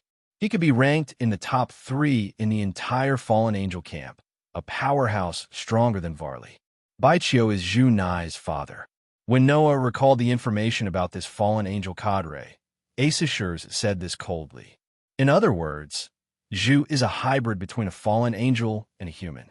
After reincarnating as a demon, not only can she use the power of a demon, she can also use the power of a fallen angel. This news left Noah speechless. Is Vermilion a hybrid between a fallen angel and a human? Or the daughter of Baichio? To be able to use the power of a demon and a fallen angel at the same time? However, Noah had never seen it before. It's normal that you don't know. Zhu Nai has never used the power of the fallen angel. In fact, he hates this power, as Sashel said with a complicated expression. Zhu Nai and Xiao Mao's situation is somewhat similar. Both of them have sealed their other powers within their bodies and have never used them. After a Sashel's reminder, Noah also remembered. When he was in Kitten's room, Zhu Nai did say that she was like Kitten. She hated the blood and power in her body. Before the special training began, a Sashel had told Zhu Nai that she had to accept the blood in her body. Was he referring to the blood and power of the fallen angel? But why? Noah asked in confusion. Why does Zhu Nai have to seal her power like Kitten? Is it because that power will also cause her to go berserk? That's not it. A Sashel shook his head. Zhu Nai hates the blood and power of the fallen angel flowing in her body. It's entirely my fault. Zhu Nai's mother was called Ji Dao Zhu Li. Once, Baichio was seriously injured and met Ji Dao Zhu Li by chance. Under Ji Dao Zhu Li's meticulous care, they gradually developed feelings for each other. The two fell in love and lived together. The daughter they gave birth to was Ji Dao Zhu Nai. However, one day, because of some matters that needed to be dealt with, Baichio left his wife and daughter and returned to the fallen angel camp. However, this also gave Baichio's enemies an opportunity to attack Baichio's wife and daughter. In order to protect Zhu Nai, Ji Dao Zhu Li sacrificed herself. Zhu Nai always thought that if Baichio did not leave at that time, her mother would not have died. Since then, she has hated Baichio and the fallen angel bloodline in her body. A Sashel's tone was full of complexity. In fact, that day I insisted that Baichio come back to deal with some matters. Therefore, it is entirely my fault that his wife died and his daughter hated him so much. Noah really did not know what to say about such a secret. Because of this, Zhu Nai had never accepted the blood in her body and had always sealed the power of the fallen angel. Right? Because of me, one of my companion's wife and daughter died directly, and the other has always hated him. Even I don't know what to do. A Sashel rubbed his eyebrows. If possible, I truly wish that I could do something. However, that Baichio actually silently bore his daughter's hatred. He never bothered to explain himself, nor did he allow me to interfere.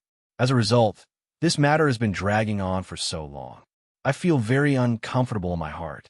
And then, Noah nodded. Are you planning to use this special training to let Zhu Nai begin to accept the blood in her body? Zhu Li will die. Zhu Nai is not wrong, and Baichio is not wrong either. I am the only one at fault, as Sashel said.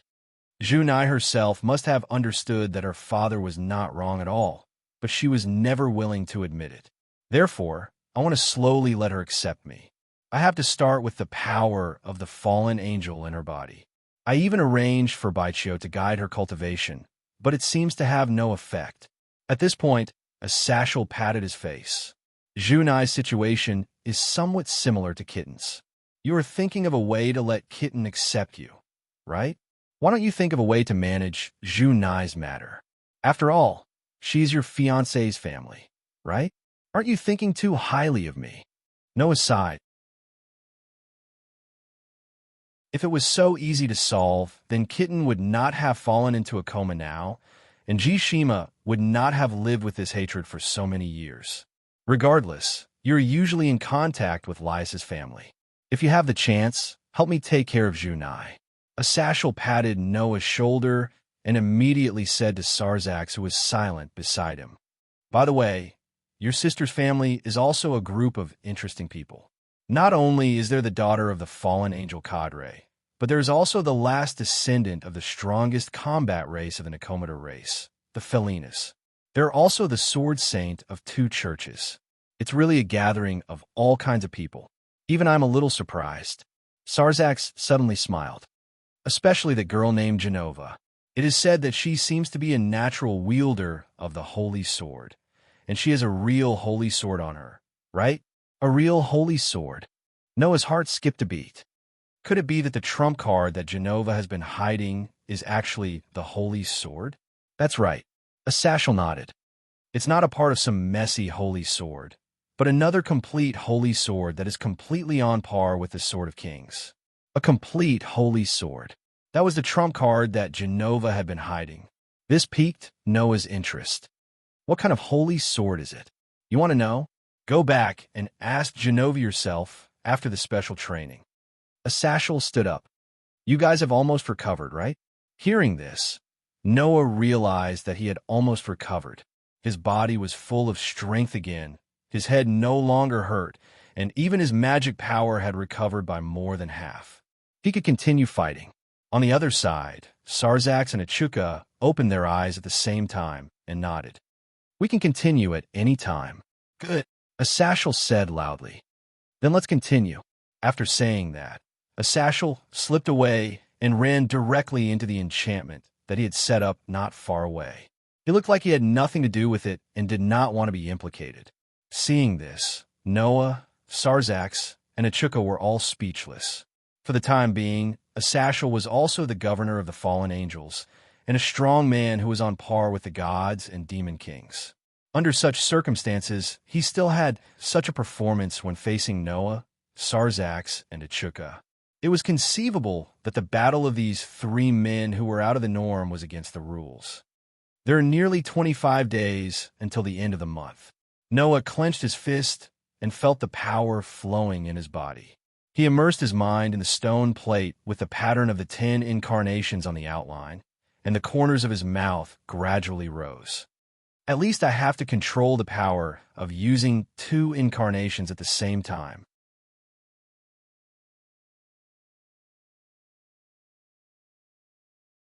Chapter 666. A month later, in the corner of that alternate space, a Sashel, who was in the barrier, stared at the scene before him, falling into an uncontrollable shock.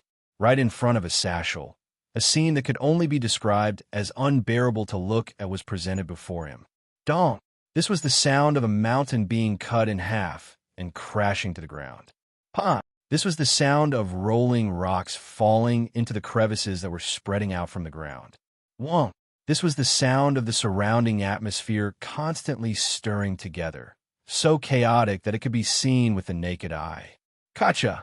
This was the sound of space breaking apart like glass, exposing a pitch-black void to the air. Amidst the various sounds and visions, Sarzax and Achuka were standing back to back in a bottomless pit.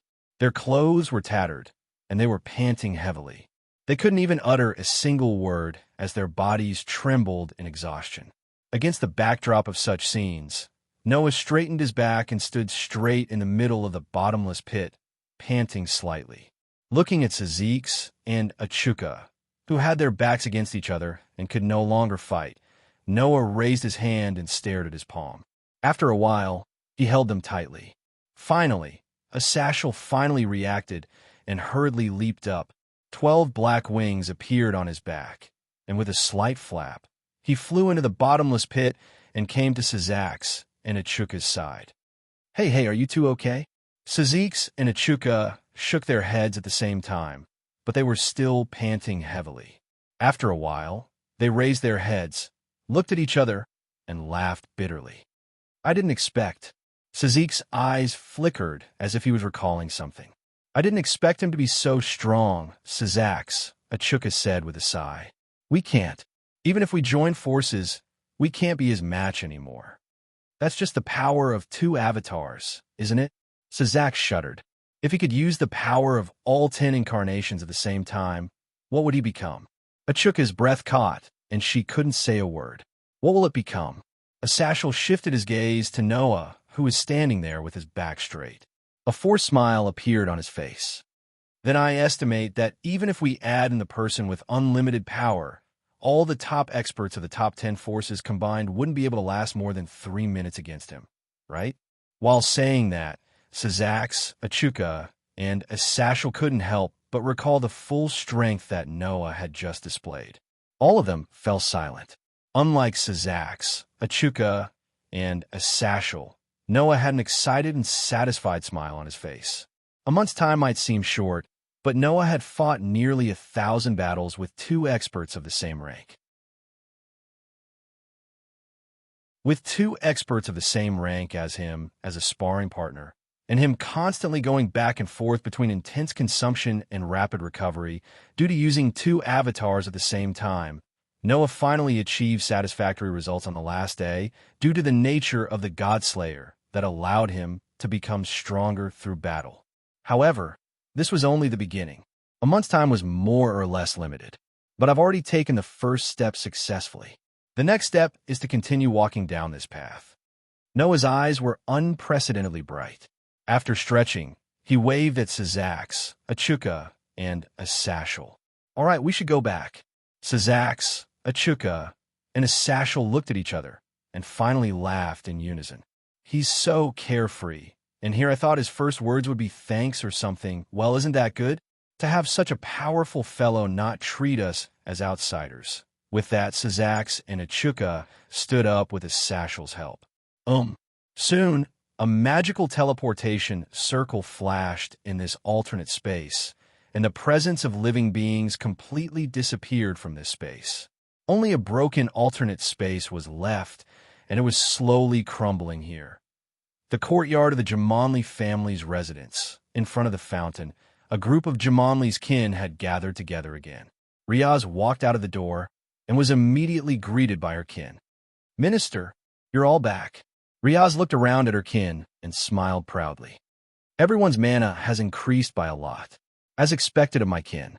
Indeed, whether it was Junai, Aisha, Genova, Irina, Label, or Kibayudo, all of their auras had increased by a huge margin." Irina, made a victory gesture. "Aisha and I have developed the power of the 4 pawns together. Our power has increased by a lot." Yes. Aisha nodded. "My healing ability has increased by a lot as well. The healing time has decreased." It was not just Aisha and Irina. The rest of them had improved as well, especially Genova, who was holding a blue and white greatsword with a wide bottom and a sharp top. Everyone present could feel an extremely strong holy power from the sword, and even the demons felt a prickling sensation on their skin. "That's a holy sword, right?" Label asked curiously. "It doesn't seem to be the same as your holy sword of destruction and Irina's holy sword of mimicry." "Of course it's different," Irina exclaimed. "Those 2 holy swords were forged using the fragments of the king's sword.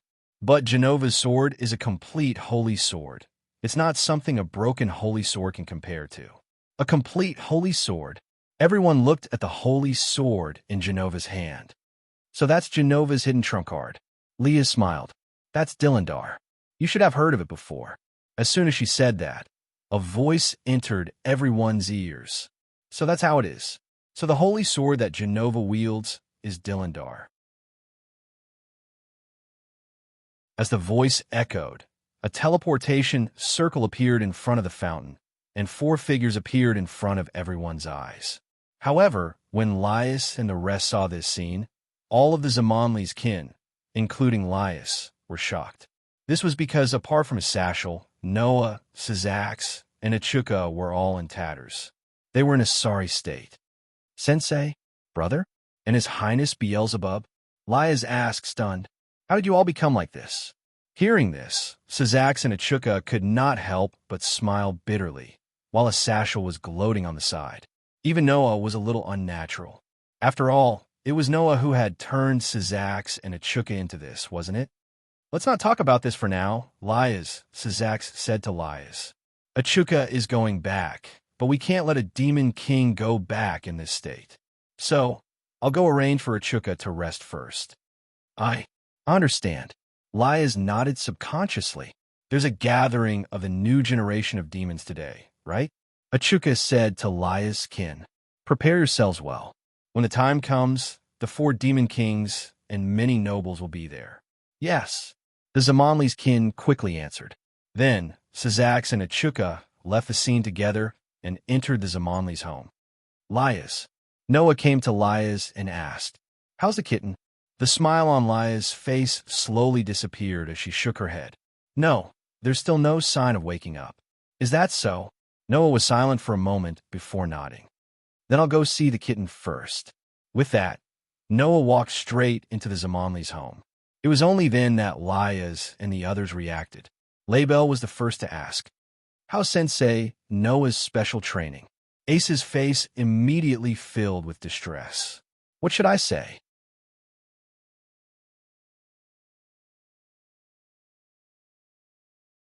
Chapter 667. Phew, phew. Amidst the rhythmic breathing, the kitten curled up its petite body and lay on the bed. Its pair of cat ears would shake a few times from time to time, and its tail would subconsciously sway from time to time. It was especially cute. Sitting on the edge of the bed, Noah stared at Kitten's sleeping face and did not speak for a long time. 1 month, it was not a long time, but it was also quite short. It passed in an instant. However, it was also relatively short.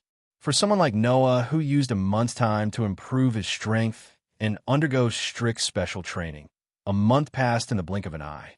However, for the kitten who had been lying on the bed for a long time without waking up, sleeping for a whole month was too long no matter how one looked at it. Basically, Noah came here every day and saw Kitten's sleeping posture. Even during special training, Noah would still take about 30 minutes of his time to come here every day to see Kitten.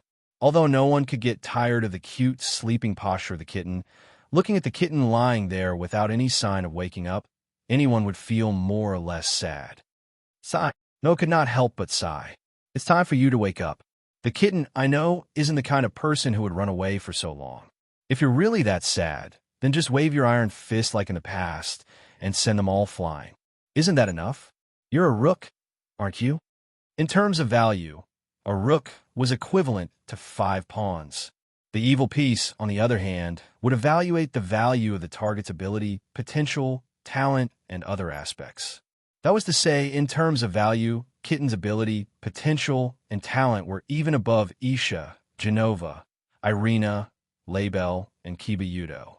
In the past, no one never understood why Kitten's potential was so high, but now it seemed that it was because Kitten was the strongest of the Nakomata clan. Blindly denying yourself will only make it more painful. Just like in the past, this sentence did not receive any reply. The kitten was still sleeping so soundly, giving people the feeling that it had just fallen asleep. It didn't have the slightest sense of weakness that one would expect after lying on the bed for more than a month. Knowing that it was useless to say more, Noah could only shake his head and leave this sentence. I hope you can recognize what you should be doing soon and not lie in bed and avoid everything like you're doing now. After that, Noah stood up and quietly walked out of the room, closing the door behind him. Therefore, Noah did not see it. The moment the door was closed, the corner of the sleeping cat's eyes showed traces of tears. "Teacher." After walking out of Kitten's room, Noah immediately heard a familiar voice calling out to him. Turning his head, Noah looked in the direction of the voice. There, Tsang Na and Zhuang Ji, dressed in Chariot King Academy's uniform, were slowly walking towards him. Noah was more or less surprised. "Why are you two here?" Upon hearing that, Tsang Na smiled. "There's a gathering of the new generation of demons today, and the 4 great demon kings will also be there. So, I plan to go with Leah to the venue and work together." With that, Tsang Na lowered his head and bowed to Noah. "Speaking of which, I haven't thanked you yet, teacher. It's all thanks to you that time with Korkabor." Tsang Na should be referring to the incident where Korkabor abducted him, right? At that time, the one who saved Tsang Na from Korkabor's clutches was Noah. Although Noah did not mention it, Tsang Na must have heard about it from the others. It had been almost 2 months since the incident with Korkabor, and it was too late to thank Noah now. Of course, Noah did not take it to heart. "No matter what, I'm still a teacher." Noah shook his head. "There's no way a teacher would leave a student in the lurch, right? You're still so gentle, teacher. Undoubtedly, you're only 2 or 3 years older than us."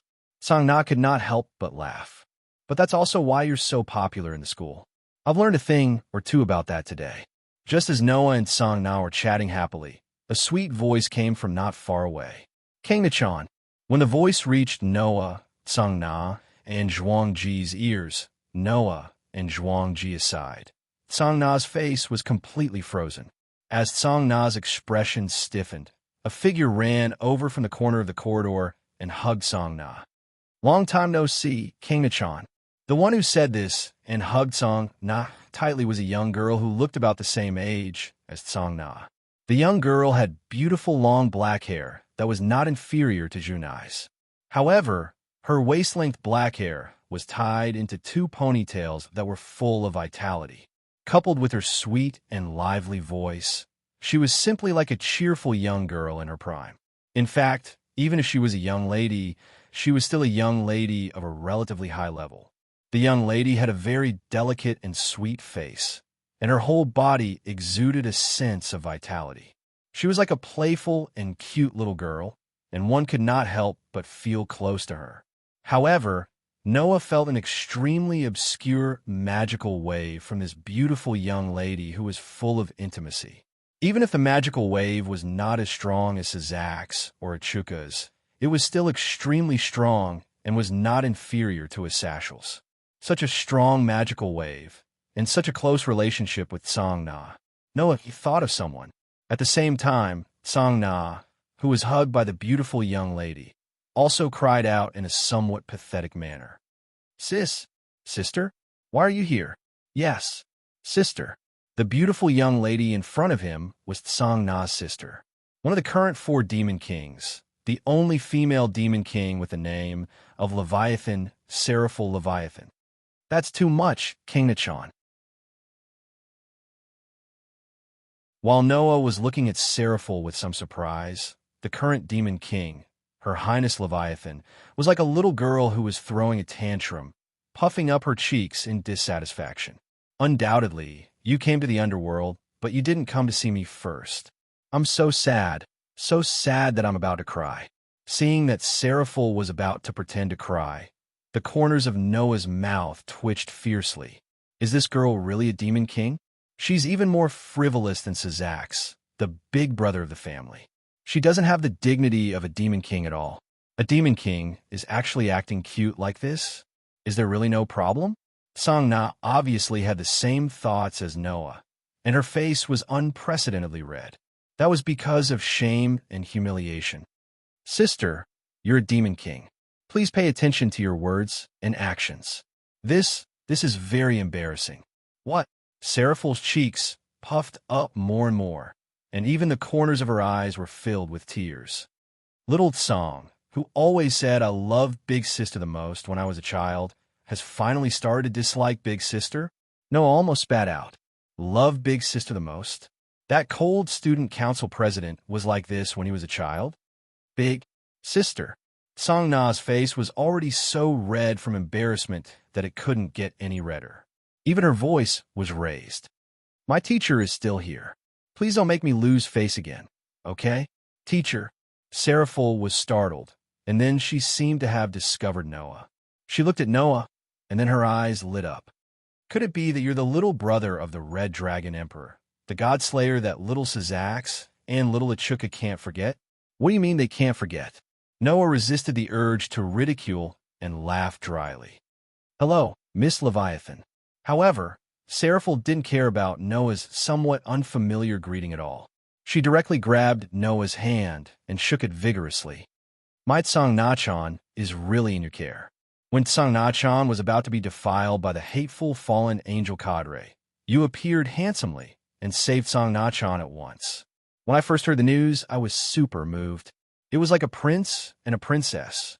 Noah was speechless.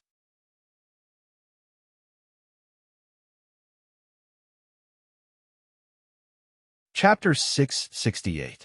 Look at this. In the reception hall of the Gemengli family, Seraphil was holding a photo only 5 centimeters away from Noah's face and exclaiming excitedly. This is a photo of King Nachan when she was 12 years old. She started to put on a straight face since then, but because she was very young, she looked very cute. Very cute, right? Right? Being entertained by the Demon King with such a warm attitude, Noah could only stiffen his face and endure Seraphile's excited expression as she held the photo and expressed her overly heavy love for her sister. The corners of his eyes kept twitching. Taking a closer look, there were photos on the ground around the excited Seraphile. Those photos were all of Kang-Nachan. It should be said that those photos were all photos of Kang-Nachan's growth process. There were photos of her when she was just 1 year old. There were photos taken with Seraph, and photos of him following Seraph around like a shadow. There were photos of her carrying a school bag and seemingly preparing to go to school. There were also photos of her studying at FOA Academy when she had just entered the human world. At that time, she started to become cold and pretentious. All of these photos were of Kang-Nachan. Noah did not know why Seraphile carried a lot of photos of Kang-Nachan with her, and all of them from childhood to adulthood. However, Noah's intuition told him that if he took this seriously, he would lose. It's really great that the human world has photography technology. Although demons can also use magic power to record images, they are not as easy to collect as photos in the human world. So, ever since I learned about the photography technology, I've been very happy to be able to record Kang-Nachan's growth in this form. The humans who invented photography are really great. Seraphile did not seem to realize that there was anything wrong with her behavior at all and was still venting her enthusiasm for Noah. Noah was almost unable to bear it. On the side, Kang-Nachan's face was already distorted. She looked like she wanted to find a hole to bury her head in before completely fainting and erasing this memory. To be honest, this was the first time Noah had seen Kang-Nachan like this. Therefore, Noah was also very happy. Just as Kanna was about to burst into tears, Sazax appeared. Oh, he seemed to be quite happy. Did anything good happen? Yo, little Sazax. Seraphile greeted Sazax with a photo in her hand. I'm showing little Noah pictures of my Tsang Na when she was young. Little Noah? This form of address reminded Noah of Gaia and Pandora, the two girls who claimed to be his mother. Come to think of it, Seraphile's energetic appearance was quite similar to Gaia and Pandora. Childhood photos? Sazax was slightly taken aback, but he soon understood. So that's how it is. Do you want to take a look at my Elias's childhood photos? While saying that, Sazax took out a few photos from his pocket. A cursory glance showed that almost all of the photos were of Elias when she was young. Why did the two demon kings carry around pictures of their younger sisters? Noah felt that he could not keep up with the pace in front of him. Elias, Kanna, on the other hand, was moved to tears as if she had found a home. So you're like me, enduring this hellish humiliation all the time. As expected of my childhood sweetheart, she really found a home in a strange place. Noah suppressed the churning in his heart and spoke directly. The gathering of the new generation of demons seems to be starting soon. Sazax, Seraphile, don't you need to leave first? Well, little Noah, you're being too formal. Seraphile made a V gesture. Just call me Lil Levy. Noah automatically ignored Seraphile's words and looked at Sazax. I'm about to head to the venue. Sazax smiled. But Noah, do you want to come along? Me? Noah was stunned. Although it's a gathering of the new generation of demons, the purpose of the gathering is to encourage the new generation of demons who are about to make their debut, including their kin, Sazax said. Although there are also creatures of other races among the demons' kin, in terms of numbers, humans have the advantage because of their strong reproductive ability. If you, the God Slayer, appear as a human, it will greatly increase the confidence of those who were reincarnated from humans to demons. Is that so? Noah mused for a moment before nodding. Very well. I've received a lot of care from you over the past month. I'll go. Thank you very much. Sazax smiled brightly, but stuffed the photos in his hand into Noah's arms in the next second. By the way, these are for you. Go back and admire Elias's adorable look when she was young. My Kanna too. Seraphile stuffed the photos that covered the entire floor to Noah. Zoom in and stick them in your room. You'll have good dreams at night. That's personal experience, isn't it? Noah could only smile. As for Kanna, she was already crying. Rating game. It was a mainstream game that used chess as a template to determine the status of demons. After the war between demons angels, and fallen angels, many of the pure-blood families of the 72 pillars on the demon side had been cut off. In order to increase the combat power of demons, the current Beelzebub, who is also a Chukka, developed the evil piece to carry out demon reincarnation. The so-called rating game was built on this foundation. The only ones who could have the evil piece regard themselves as the king and obtain kin by giving the piece to others were the superior demons and the superior demons. The ranking game was a battle between the superior demons and the superior demons who led their own kin to battle each other. In this kind of competition, the organizers would set up many rules and restrictions. How to use these rules, restrictions, and the flexible use of the terrain would affect the evaluation of the demons participating in the game. Then, according to their performance in the competition, if they received a high evaluation, their status as a demon would rise. Some could even get a title and be promoted to nobles, joining the ranks of the superior demons and even the superior demons. Their influence would be enough to expand to the entire demon world. Because of this, the rating game had become the mainstream of the entire demon world. Even if they were the descendants of pure-blooded demon nobles, if many newborn demons could display their skills in the rating game and obtain high ratings, their status would become higher and higher. Therefore, to demons, the rating game played an important role. If they wanted to stand out, they had to rely on it. As long as they had the ability, even if they were low-level demons from ordinary backgrounds, they would eventually stand out and join the ranks of the upper class. Now, almost every superior demon from a noble family would participate in the rating game to increase their status and influence. However, those who could participate in the official rating game were only those adult demons.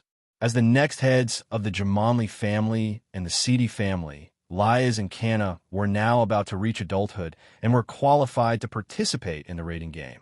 Therefore, the new generation of demons who were close to Lias and Kanna's age would gather at this time when they were about to make their debut. They would gather with the superior demons who were also from noble families and had great backgrounds to greet the higher-ups of the demons and increase their competitiveness. For this reason, the 4 demon kings would even be present in person to encourage the superior demons from noble families. With Sazax and Seraphil as his companions, Noah came to a luxurious building in the demon king's territory. Under Sazax and Seraphil's lead, Noah entered through the back door of the building and came directly to a luxurious room. In this room, 2 people had already arrived ahead of time. One was a flirtatious man. The other was a lazy-looking man. The former was a Chukka. As for the latter, Noah had already guessed her identity.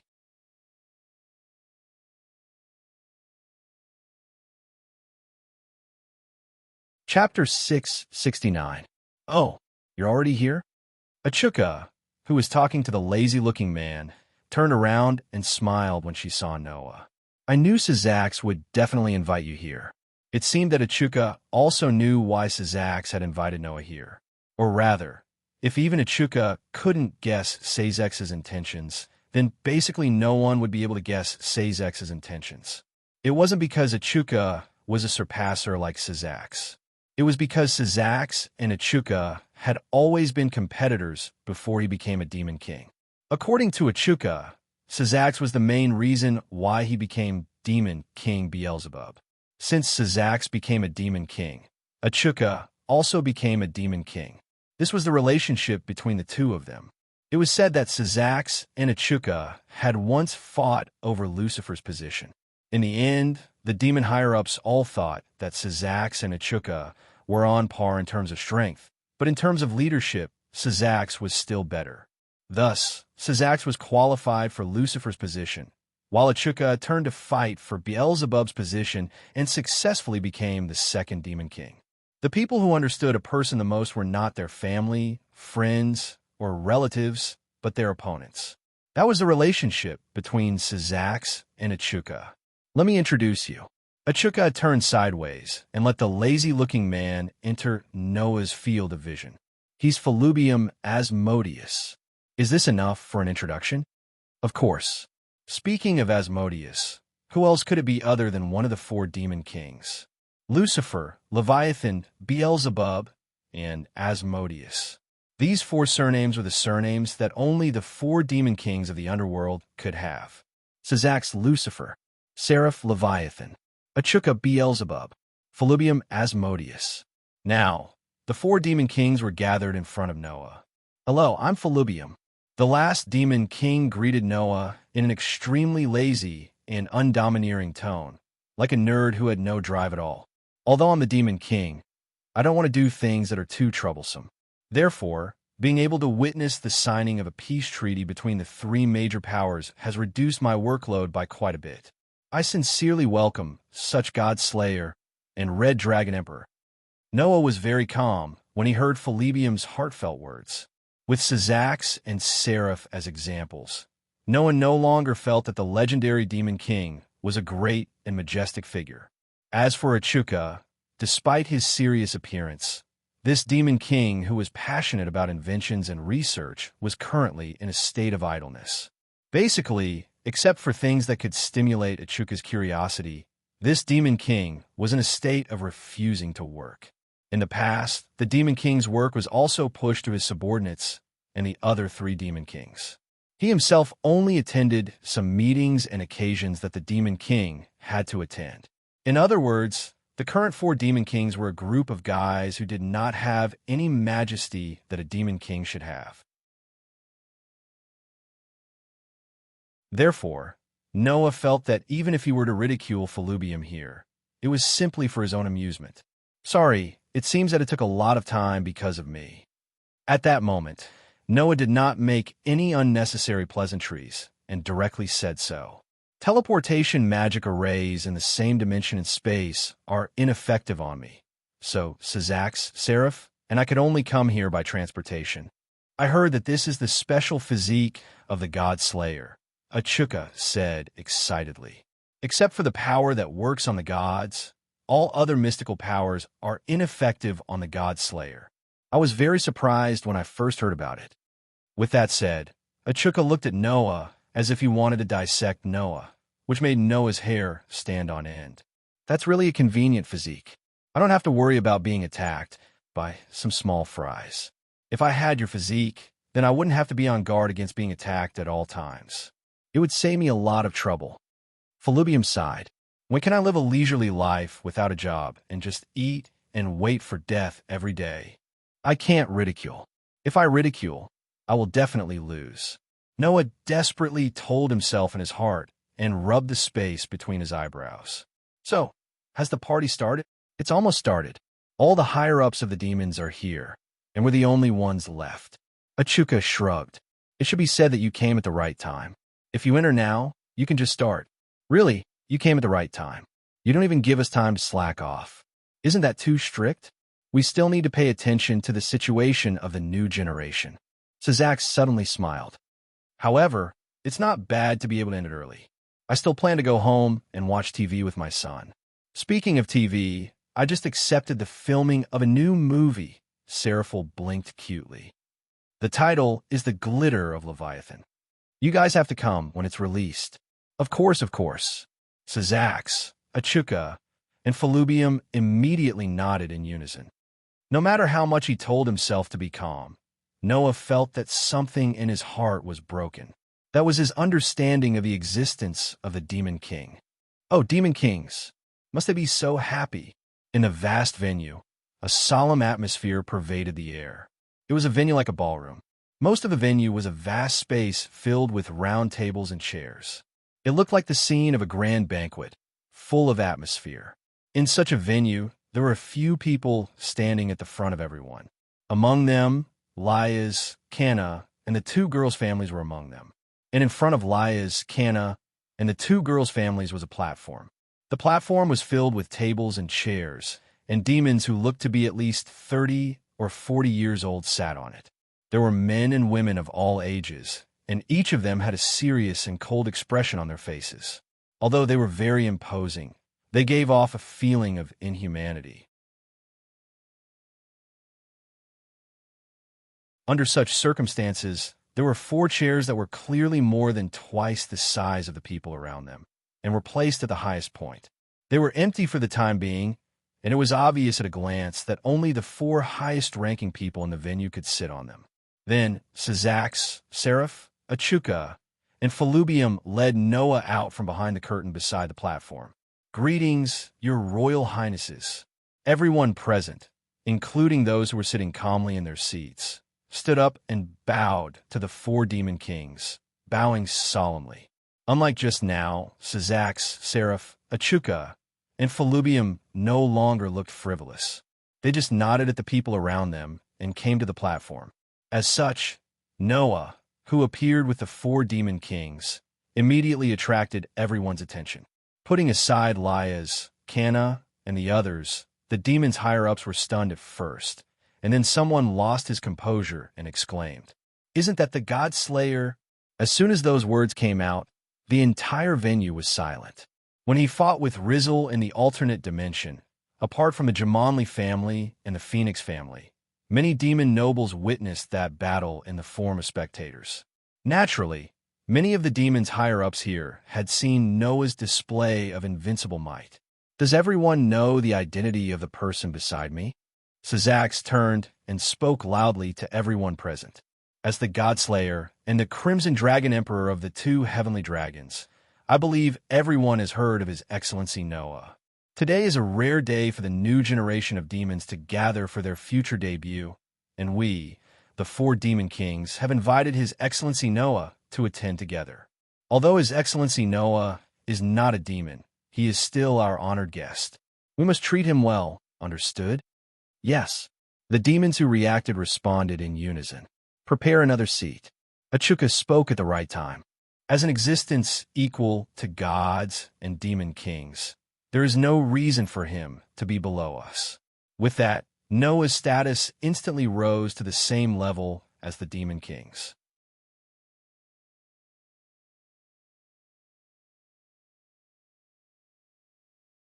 Chapter 670. In less than 3 minutes, another seat of the same standard was placed next to the 4 largest and most conspicuous seats at the top of the platform, turning the 4 seats into 5. "Well then, Sir Noah, please take your seat." Perhaps because they were in front of the public, Syzax used a formal speech and invited Noah to take his seat along with Seraph, Achuka, and Felubium. "Then I won't stand on ceremony." Noah nodded and sat down with Syzax and the other demon kings, looking down below. Because it was such a formal occasion, no one would talk about such things. But the demons below, and even the higher-ups of the demons, had their eyes on Noah, as if they were observing Noah, the God Slayer, and the Red Dragon Emperor. On the contrary, Leah's, Canna, and the 2 girls' families were not surprised. Leah's even gave an introduction. "I am Leah's Gimli, the next head of the Gimli family." As soon as Leah's voice trailed off, Canna continued. "I am Canna Seedy, the next head of the Seedy family." The one who spoke after Canna was a very strong man with a strong sense of presence. "I am Sariogbal, the next head of the Ball family of the Great King." A bespectacled woman with the demeanor of an older sister also spoke. "I am Seguila Agars, the next head of the Agars family of the Great Duke." Then, a gentle-looking young man introduced himself. "I am Diodora Astalot, the next head of the Astalot family." Finally, a guy with tattoos all over his face, sloppy clothes, and ornaments all over his body said in a rough tone. He looked like a gangster. "I am Jeffidal Graciolapos, the next head of the Graciolapos family." 6 of the new generation of demons, all of whom were the next heads of nobles that everyone was familiar with. In particular, these 6 people's families were very special. Because the current demon king Lucifer was from the Gimli family, the current Leviathan was from the Seedy family, the current Beelzebub was from the Astalot family, and the current Asmodeus was from the Graciolapos family. That was to say, among the 6 new generations, for the blood relatives of the current demon king. The remaining 2 families, Baal and Agars, were from the Great King family and the Great Duke family. In the demon realm, the status of these 2 families could be said to be second only to the demon king. For example, if the demon king was the chairman of a company, then the Great Duke would be the manager. The 6 of them all had great backgrounds. Was it because of this that even the Demon King attended the gathering of the new generation of demons? Pillars of the next generation, I'm very happy to see you standing here. Syzax looked around at the new generation of demons. The 6 of you are the new generation with impeccable family background and strength. I hope that you can meet each other face to face before you officially debut to confirm your beliefs and opponents. We have placed our dreams and hopes on you young people. I hope that you can understand this, that you are the treasures of the underworld. There wasn't the slightest bit of falsehood in Syzax's words, causing many of the new generation demon-kin below to blush in excitement. Clearly, to be valued by the Demon King Lucifer was an honor for any demon, right? Here, I want to hear your vision, Syzax continued. Can I ask you to tell me your future goals? The new generation of demons immediately looked at each other. The first to stand up was the next head of the great King family, Ball family, the muscular man who exuded an awe-inspiring presence, Saroj. I want to be the Demon King. Saroj said this sentence without beating around the bush. He was very firm, which made many of the demons' higher-ups exclaim in admiration. If the great King family produces a Demon King, that would be a first in history. A demon's higher-up side. Wasn't that right? The Ball family was already in existence, second only to the Demon King in terms of status. A person from such a family would become the highest Demon King? When that time comes, perhaps his influence would be the greatest among all the Demon Kings. While the higher-ups were exclaiming in admiration, Lias stepped forward and spoke with a determined face. My dream is to stand at the peak of the rating game and become the undisputed champion. Hearing Lias' words, Syzax could not help but put on a smile on his face. That was also an incredible dream. One should know that the rating game was the mainstream way to determine one's status in the demon world. The higher the ranking, the higher the status of the demon. So, what did it mean to be the champion? It meant that even a servant could obtain a status only second to the Demon King. It had to be said that this was also a great and far-sighted dream. Under such circumstances, Song Na stepped forward and said, "Don't worry about it. I want to establish a school for the rating game in the underworld." The upper echelons, who had been in awe until now, opened their eyes wide at the same time and looked at each other in dismay. Not to mention the higher-ups, even Noah was puzzled. Establishing a school? What kind of dream was that? Wasn't the status of the seedy family something that could be achieved in minutes? Well, the higher-ups asked directly. There's already a place to learn the game in the underworld, right? Hearing this, Song Na only replied indifferently. That's a school that can only be attended by the higher-ups and some of the demons with special privileges. I want to establish a school that educates everyone regardless of background. Even the lower-level demons and reincarnated demons can study there. A school without barriers. The entire place suddenly went silent. In the next second, ha. The higher-ups of the demons laughed out loud in unison. Their laughter even resounded throughout the entire venue, and they spoke with a mocking tone. Is this the dream of the next head of a seedy family? You're not kidding, right? What a little girl who loves to dream. Young people will always be young. Fortunately, this kind of dream is only said here. If word gets out, I'm afraid more people will laugh at us, right? Under the ridicule of the higher-ups of the demons, Kanna was expressionless from beginning to end, as if she had already expected this situation, but there was still a trace of gloominess in her eyes. With Lias as the leader, the Zamanli and seedy families showed a solemn expression, and some showed anger directly. Sitting next to Noah, Seraph was even more worried. There were tears in the corners of her eyes, as if she had seen her family being bullied by a villain. It was a grievance. Noah more or less understood why such a scene happened. In the world of demons, things like status were very important. Most demons placed great importance on status, and they took it for granted that there was a hierarchy between the highest, middle, lower, and even pure-blooded demons and reincarnated demons. As a result, many higher demons naturally looked down on lower demons, while pure-blooded demons also looked down on reincarnated demons, forming a class gap. For those ancient higher demons, it was only natural for them to be served by middle, lower, and even reincarnated demons while they looked down on them. Therefore, such people were the ones who mocked Kanna's dream. "We can't agree with your dream," one of the higher-ups said sarcastically. "Lower demons should serve and obey higher demons. That's common sense. If lower demons can receive the same treatment as higher demons, then how can we, the higher demons, lead those lower demons? Most importantly, those people shouldn't be worth it for us to do so, right?" Another higher-up was even more explicit. "You want to teach lower demons of low status? You'll be laughed at." Just as Kanna's expression became more and more solemn due to the increasingly excessive remarks, Sazax shouted coldly, "Shut up, all of you. There are human VIPs here. What nonsense are you all talking about?" All of the higher-ups immediately shut up. Sazax lowered his head at Noah. "Sorry for making a fool of myself." However, Noah laughed instead. "No, I'm happy to see such a situation.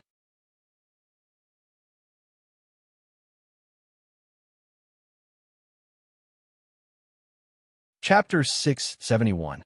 Happy to see it. Everyone present, including Sazax, Seraph, Achuka, and Philibium, were stunned.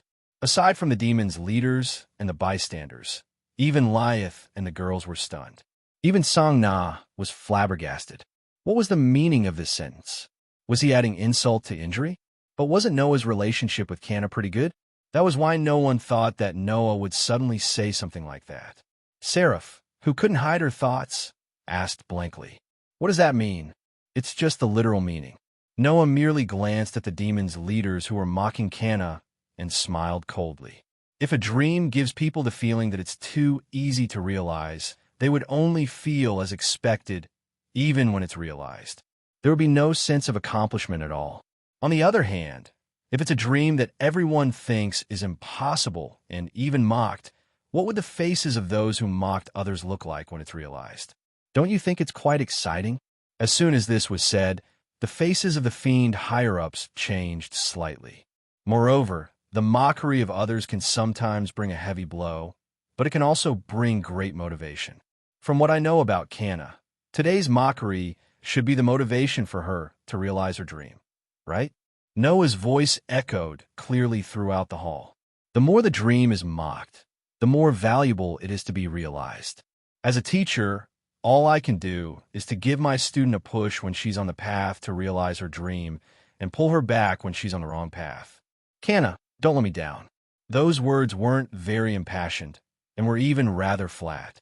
However, when Noah's words entered Song Na's ears, they became a tumbling torrent that made Song Na's heart burn.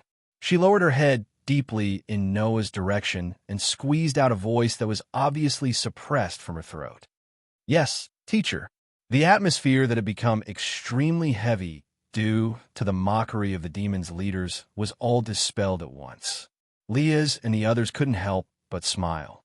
Sazax, Achuka, and Philibium also slowly raised the corners of their mouths.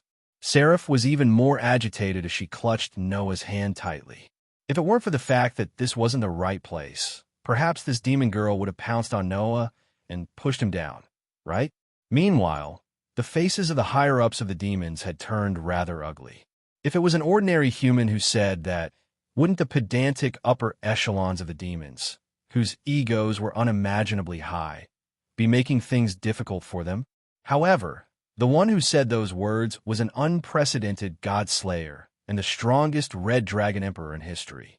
If there were many people who believed that Noah could really slay a god before, then, now that even the leaders of the demons, angels, and the fallen angels had admitted it, no one doubted it.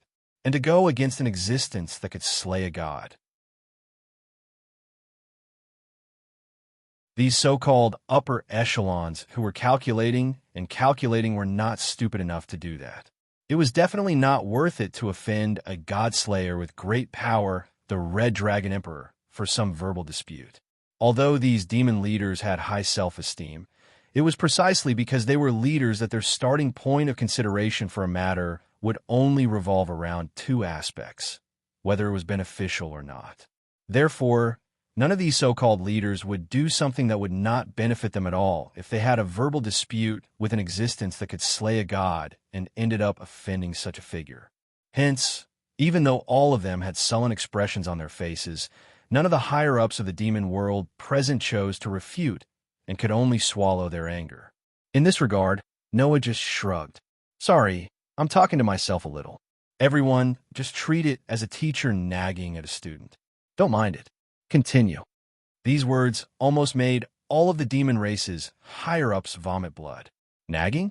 A nagging was enough to slap the faces of the nobles of the entire demon world. Isn't this just purely used to annoy people? Of course, everyone knew that Noah was really infuriating people, and his purpose was to vent Song Na's anger. With no other choice, the upper echelons could only choose to turn their heads away as if they hadn't heard anything. This made Seraphil laugh out loud, and it also made the upper echelons embarrassed. This heartless demon king had really done a good job of slashing people with his sword. It is my dream to establish a rating game school that teaches everyone regardless of background. With Noah's support, Song Na returned to his usual calm appearance and nodded to the leaders present. I look forward to your guidance. After saying this, Song Na left. According to this process, as long as the rest of the new generation of demons spoke of their future prospects, the 4 demon kings would then express their condolences and the end would be announced. However, no one expected that because of the following words of another demon of the new generation, things would get out of hand. Before stating my future dreams, there's one thing that I hope everyone present can bear witness to. The one who said this was Diodora, who came from the Astaroth family and was a quick-as blood relative. While everyone present was looking at each other, Theodora turned around and walked in a certain direction. Not long after, she arrived in front of a startled young lady. It was none other than Aisha. Aisha Aljet, I finally meet you. Hearing Diodora's words, everyone, including Noah, was surprised. Diodora knows Aisha? On the other hand, Aisha herself was at a loss after being greeted by Diodora. Then, may I ask, judging from Aisha's behavior, it was obvious that Aisha did not know Diodora. Have you forgotten me? Diodora looked at Aisha with a gentle expression and said this. Then, if you see this, you should remember, right? After saying that, Diodora suddenly pulled open the clothes on her chest, revealing a scar. It was a scar that looked quite deep. Seeing the scar, Aisha couldn't help but widen her eyes. That wound, could it be? It seems that you still remember me. I'm very happy, Diodora said happily. I'm so lucky to be able to see my savior here. Hearing this, not to mention the onlookers who were still confused, Liath and the others who knew Aisha's past finally remembered. Noah also narrowed his eyes and looked at Diodora. Savior? Aisha was a demon savior? Then, the identity of this demon was about to be revealed. When Aisha was still the saintess of the church, she was branded as a witch because she accidentally saved a demon. It was because of this that Aisha was expelled by the church. The identity of the demon who was once saved by Aisha was finally revealed to the public. Since then, I've been thinking about you and couldn't forget you. Even when I heard that you were expelled by the church and lost track of you, I've been looking for you. Today, I finally see you, Aisha. Diodora knelt on one knee in front of Aisha, who was caught off guard in front of everyone, and said words with a sincere face that stunned everyone. It must be fate to be able to meet you here. Aisha, I hope you can become my wife. Please marry me. I love you. This time, everyone widened their eyes because of the development in front of them. Diodora was actually proposing to Aisha. Aisha was taken aback and didn't know what to do. As if she didn't want to give Aisha the thought of rejecting, Diodora launched a fierce attack. I swear in the name of the Astaroth family that I will definitely make you happy. I also hope that the 4 demon kings and the elders of the superior demons present can be my witnesses. As soon as she finished speaking, Diodora reached out her hand, seemingly intending to hold Aisha's hand. You're tuning in to the Romance Rendezvous YouTube channel. We're so grateful for your support, and don't forget to subscribe to join us on this incredible journey through captivating stories. Your generosity through donations truly makes a world of difference, as it's the primary source of revenue that allows me to expand and enhance this channel for you. Thank you from the bottom of my heart for being a part of this adventure.